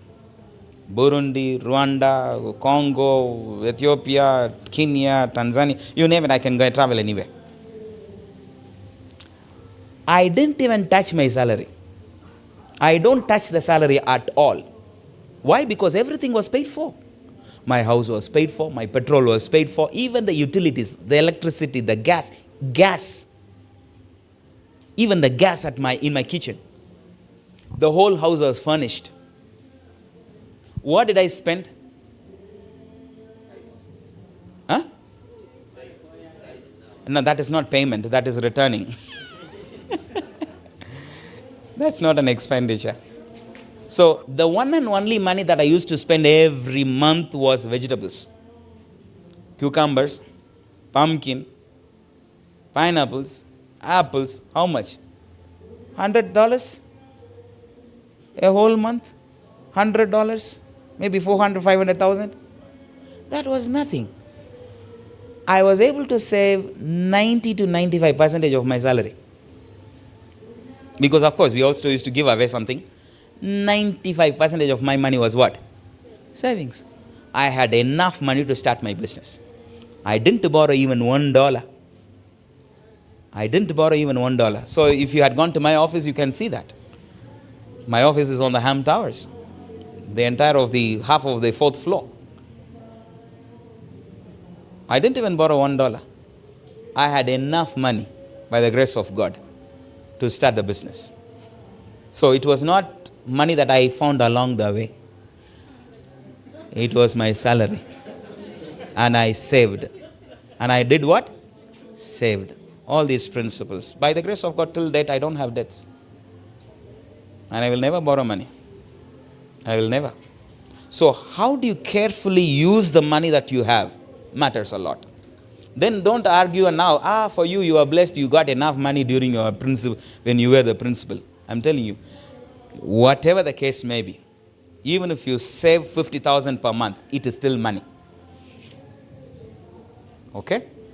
So I think I think I've answered that question. Let me not talk too much. People. How about adding value to our produce, for example, sun-dried pineapples? How is the market out there for such products? Let me give you one example. Have you come across a company called SUMZ, S-U-M-Z? Yeah. Do you know how they started? The company was I know, because I was somehow involved in one of their supply chains some time back. They had a worse place than a garage. They started with a brand called SUMZ, P-S-A-L-M-S. SUMZ. How did they do? They bring Kavera. They used candles. What? Candles. They put the groundnuts. They put whatever, the crisps. Then they put a paper, label, and then again, this is how they started. And it was not long ago, 2016. 2016, SUMZ, P-S-A-L-M-S. The guy used to put on a bicycle, go around and what? Deliver. He will not give more. He will give you 2 packs. In the evening, he comes back and collects the money for the 2 packs. They concentrate more on the product. Product quality. Let me tell you right now, they have a fully automated machine. Fully automated. You will have to only just to switch on the machine. You put the Irish on one side. The other side, everything is packed and it is coming out. Fully automated. All you'll have to do is what? Switch on the machine and somebody to put the Irish inside. It washes the Irish by itself. It slices. It also fries along the way. It even packs. It also seals. What you get outside is the finished pack. You'll have to just count and put it in the carton box. Seal it. As we speak right now, I'm told they have close to 100 trucks running around the whole country. In fact, their quality is beyond the Lays. Do you know Lays? The Pepsi product. L-A-Y-S. Lays Crisps. Lays. L-A-Y-S. The quality is better than Lays. The quality is even better than Pringles. SUMZ. So, the problem with Adventists is you want to become rich overnight. You want to listen to the lecture today. Next Sabbath, you want to get down in a Mercedes Benz and say, you see what, our God is good. That is the problem with Adventists. You don't want to struggle. You don't want to go through that pipeline. So I'm not talking about an Indian company. This is a Ugandan-owned business. I'll give you another example. This guy is also one of our clients. This guy was working as a driver in a cosmetics company. As a what? Driver. This is 2020. I'm talking about 2020. The guy was a driver. And the company where he was a driver, the owner of that company I know, because they were our buyers. I mean, they are our clients. So, out of nowhere, the owner of that company, he called me and he said, I don't want you to supply goods to, let me use a name, Isaiah. I don't want you to supply goods to Isaiah. I was like, who is Isaiah? First define who is Isaiah. You don't know. He was my driver. Okay. Your driver is Isaiah. So now why should I not give to Isaiah? What is the problem? No, you come, we'll discuss. I said, okay. So I went to the factory. I went to his factory. The guy was running like mad. He was running up and down. And he was like, he didn't even greet me. Do you know what this Isaiah has done? Who the hell is Isaiah, first of all? The guy was like, no, this guy Isaiah, he has deceived me. Okay, I left him to speak. So what is the problem? He started another company, cosmetics company. So what? Anybody can start anything. No, I don't want you to supply goods to him. Okay, but me as a supplier, I'm open for anybody. So what exactly is your problem? Do you know what? The guy has got 4 Pro Box within a week. Is that your problem? 4 Pro Box within a week. So the problem here is, now as I speak, he has got so many trucks. He started the company when? 2020. He started his company. He is making body lotion, the hair gel. What else do you have? Women know. The what? Hair laxer. Hair laxer. Then what else do you use? No, this guy, yeah, he makes shampoo, conditioner. So he has got about good range of products. So I went to his factory also. It is somewhere in Kabulengwa. You know that there is a big hill with nothing on top. It's only his factory that is there, which is a small house actually. It's not even a factory, it's a house. So the guy is there. My dear, as we speak right now, the factory is fully automatic. I won't mention the brand. And his brand you can see in almost every supermarket today. When did he start? 2020. Who was he before? A driver. You can ask me, how did he get the Pro Box? Now, when he was a driver, he had access to the bonds. So he went and spoke to the bond guy. Look, I need 4 Pro Box. But I'll give you money every month. Relationship. That's why I told you, money is not required for your business, for you to start your business. Social capital. People must trust you. Can people trust you for 1 shilling?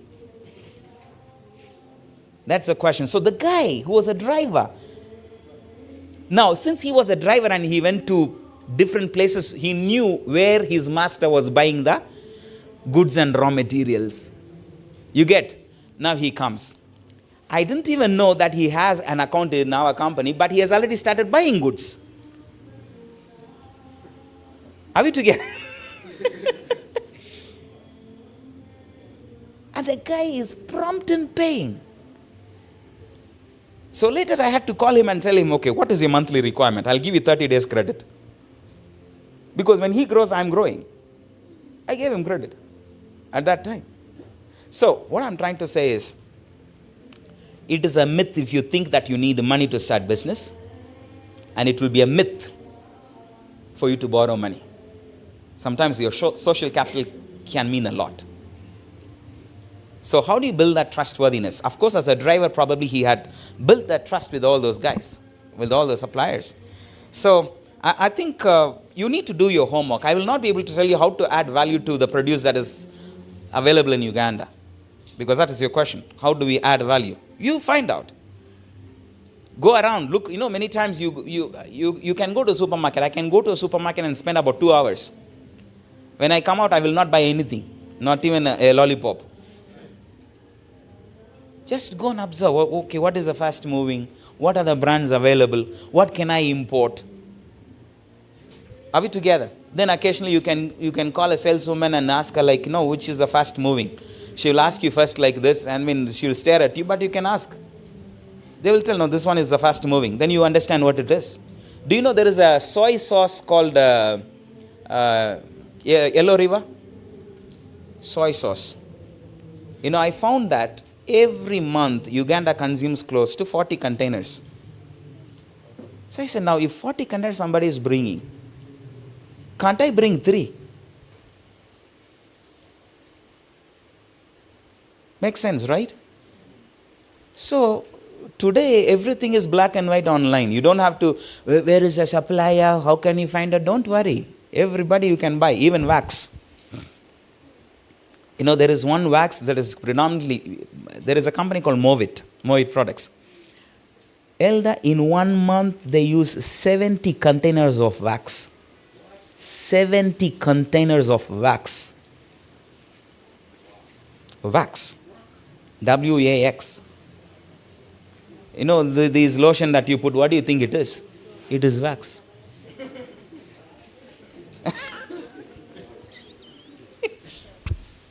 Wax. So, sky is the limit. So you need to find out where you can step in. There was a time I got a call from UNBS, a quality officer. He called and he was like, can't you bring citric acid? I have people, UNBS guys, they know all the factories. So he was like, if you bring citric acid, I can guarantee you 10 containers every month. Citric acid. So you'll have to go out and explore. For you are always on Facebook, dancing and then seeing how many likes, what. Then you go to God and say, Lord, I am empty, please fill me. How will you fill even?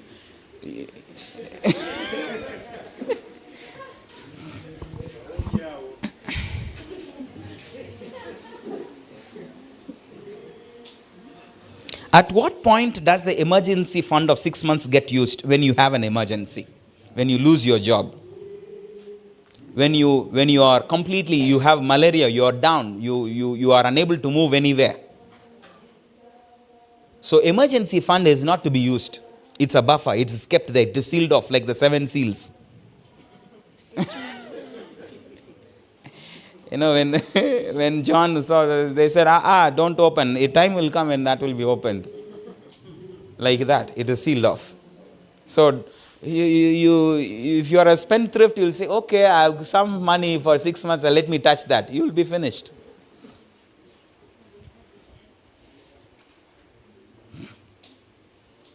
By the way, I want to give this disclaimer. Sometimes when you have those emergency fund, just between us, don't tell your spouse. Unless both the husband and wife, they are here.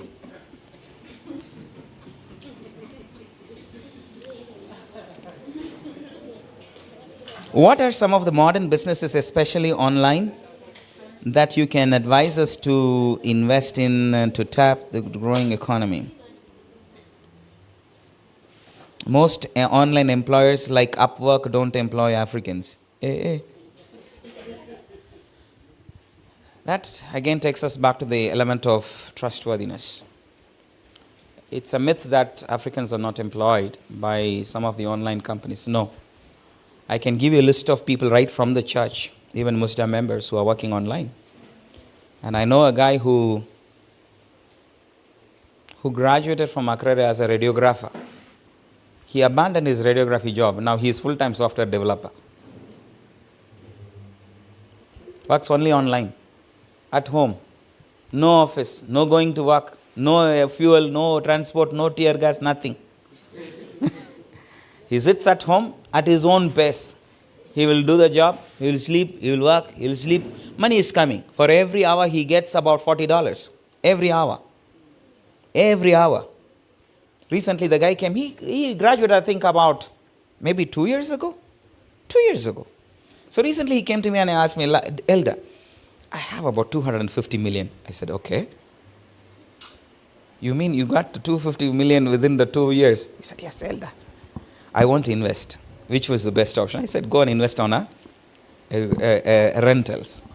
Get 250 million, you can get wonderful rentals. So that will be a very good avenue. So at least you have planned for your early retirement. Already you are retired. You get. So I think don't live in some myths that Africans are not trusted. Who are you? You will have to gauge yourself. What am I? Who am I? Am I trustworthy? Sure. Show yourself and people will begin to trust, and I'm sure that will be done. And what are the online businesses? You see, online businesses it's a bit tricky. I won't encourage anyone to jump exclusively online.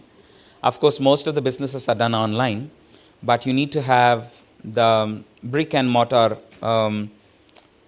concept, because that works better in Uganda, unless you become Jumia or take over Jumia. Because some of these online companies that you see, they are not just small companies. They've invested millions of money. Okay, so it doesn't just come out overnight. Or you need to really invest a lot of money, technology, people. So it depends on, of course, I can answer that question if I know exactly what concept you have in your mind. But I think online business exclusively, it requires a lot of investment. Because of promotion, because that's a major thing. To promote your businesses online, maybe Google AdWords or, maybe Facebook advertisements and so on and so forth. So I think it depends on the concept. So I can't give an straightforward answer. But I can just tell you, online business, you'll have to think twice. Unless you have a strong concept for promotions. Otherwise, survival will become difficult. I think looks like I've almost exhausted most of the questions.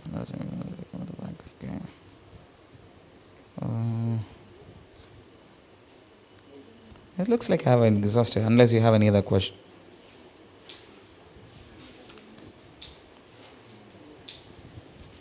All right.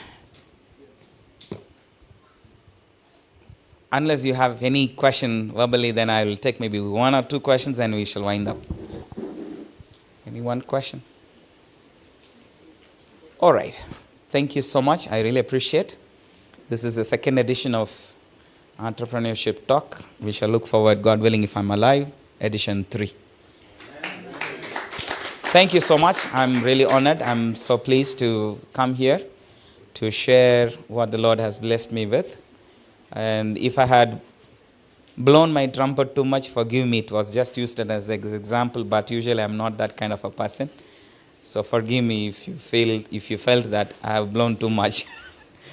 But where you have gained, I thank God, I give Him glory. Because what God gave me, I want to share with our people. Because I always want to be there, available for church first. I always put church and God's work first. And because my logic is when I do God's business, God will take care of my business. Amen. I strongly believe and advocate that. So I always give importance to God's business first. All the other businesses will come. And He knows how to handle them. Amen. Yeah, so thank God. And I also want to thank the elders and the leadership of the church. And I want to congratulate you for becoming a church. I couldn't come here during that time. But I want to thank God for the progress that you have made as a church. And it is our prayer that soon you will go to your own home. And God will bless you abundantly. Thank you so much. May the Lord bless you. And thank you once again. Thank you.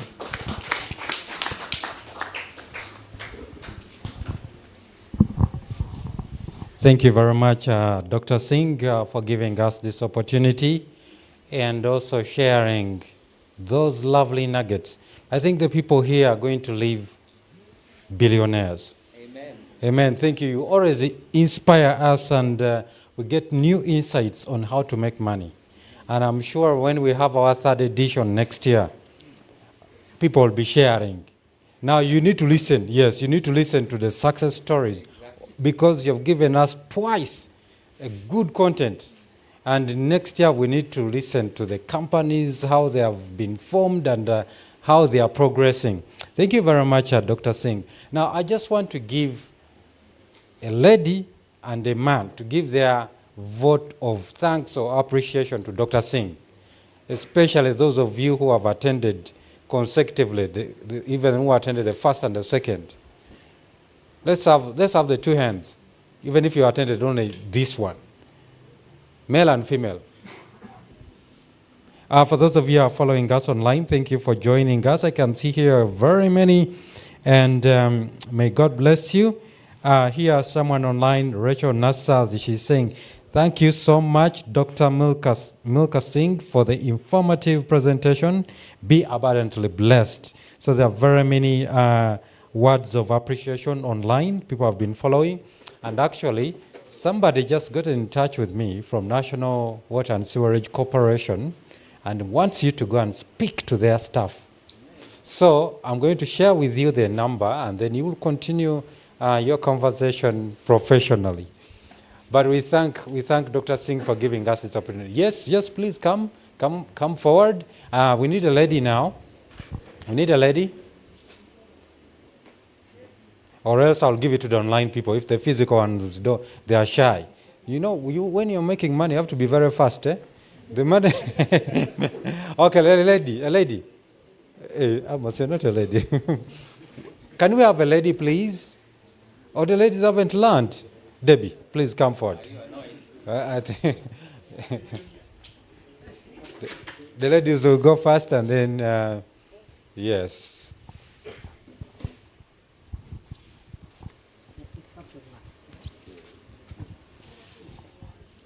Yeah, thank you so much, Dr. Singh, for the lecture. It's always beneficial. I think my biggest take home, it's a practice I've had, but I didn't know it was that big and impactful, the emergency fund, and how it makes you feel. I normally keep mine in foreign currency, actually. When I get a salary, I get part of my savings, and I go and exchange them, and I buy a foreign currency, and I keep the money in that foreign currency. Well, the justification for me was, in case the UGX crashes, I have somewhere to start, you know. But when you explained, I really related to the experience. I especially like the part that you shouldn't touch it until there is an emergency, and make it a 6-month thing. So for me, that was really wonderful. It was a nice take home.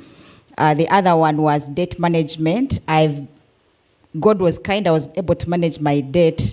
For a long time, I was so put down with debt, but I managed to manage debt to a big extent. But I'm surrounded with people that are still struggling with the same. So I think I would just refer them to this recording, and I'm sure they will be very benefited, so that they can start live on the positive side of the line than living on the negative side of the line. Those were my main take homes. I know the ladies have a lot more, but I'm glad I've represented them like that.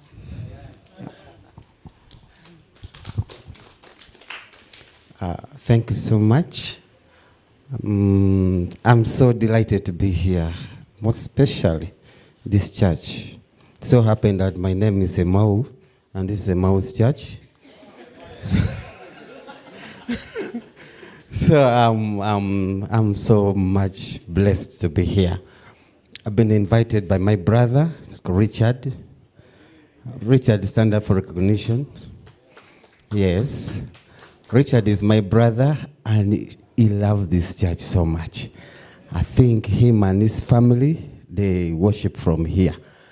And I would like to hand over him to Professor. Please, Professor, keep watch on him. Because he's an upcoming convert to be, You understand what I'm saying? He loves this church, all the children, the wife, they're all worshiping from here. Doctor, I'm so blessed. This is like we have ever met at Kampala Central. It so happened that Kampala Central was my church. Then I went to Bunga Central. Then from Bunga Central, as you know, you have to leave your comfort zone. Then I've constructed now near Zirobwe. That's where now my home is. So he told me, please come tomorrow, don't miss. We have a good session. Come. So I had to drive from Zirobwe to here for this lecture. So I'm very blessed, and I know I've gained a lot. I own a school. I started a school in a humble beginning, but what have come to know, I've been doing a disservice to myself. Most of the time I could pay all the workers, but I don't pay myself. Now today, I believe I will first take the fattest part. First put aside for saving. Then I start now seeing how to manage the remaining ones. So I'm so happy. It's a long time, but I know you from Kampala Central. We have been there for some time. But I never enjoyed you like today. I think today has been the best I've got from you. So, members, these are my words I can say. I'm so blessed. But please, Professor, take care of Richard. Thank you.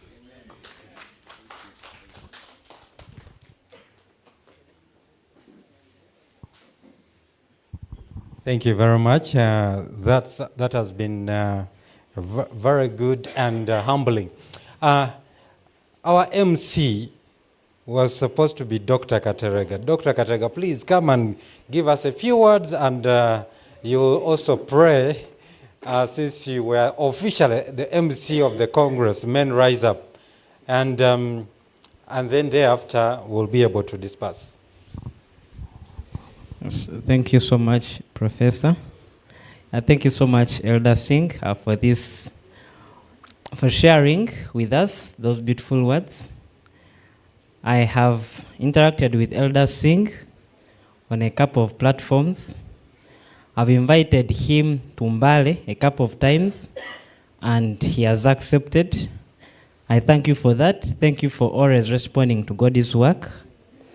And of course, I was not feeling well because of this finger, but I had to come to attend this session. Yes, thank you so much, Elder, for accepting and loving EMMAUS. I believe next year for our 3rd edition, we are going to be billionaires. Yes, I want to thank, and I want to inform my fellow youth, if you always have a challenge, please you can contact Elder Singh. He's someone who responds to emails at 3 a.m.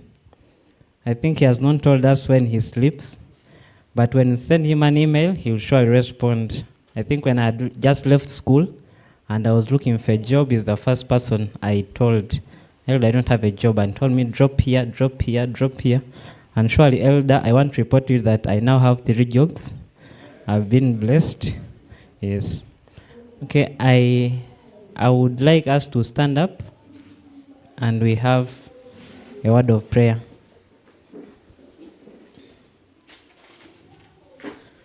Let's pray. Our Father in heaven, we thank you for the gift of life, Father. Father, we thank you that you've brought us to convene in this place. We want to thank you for the words of wisdom that we have learned from your servant, Father. Father, I want to pray that may these words not have fallen on the rock, but on fertile grounds, Father. Father, I want to pray that may we be Christians that are going to glorify your name, Father, financially and socially, Father. Father, I want to pray that may you bless the work of our hands, Father. May whatever we touch be blessed, Father. Father, I want to pray that may you forgive us of all our iniquities, Father, and may you prepare us for thy second coming. Father, as we leave this place, may we be dismissed with thy blessings. In the name of Jesus Christ, I would have prayed. Amen.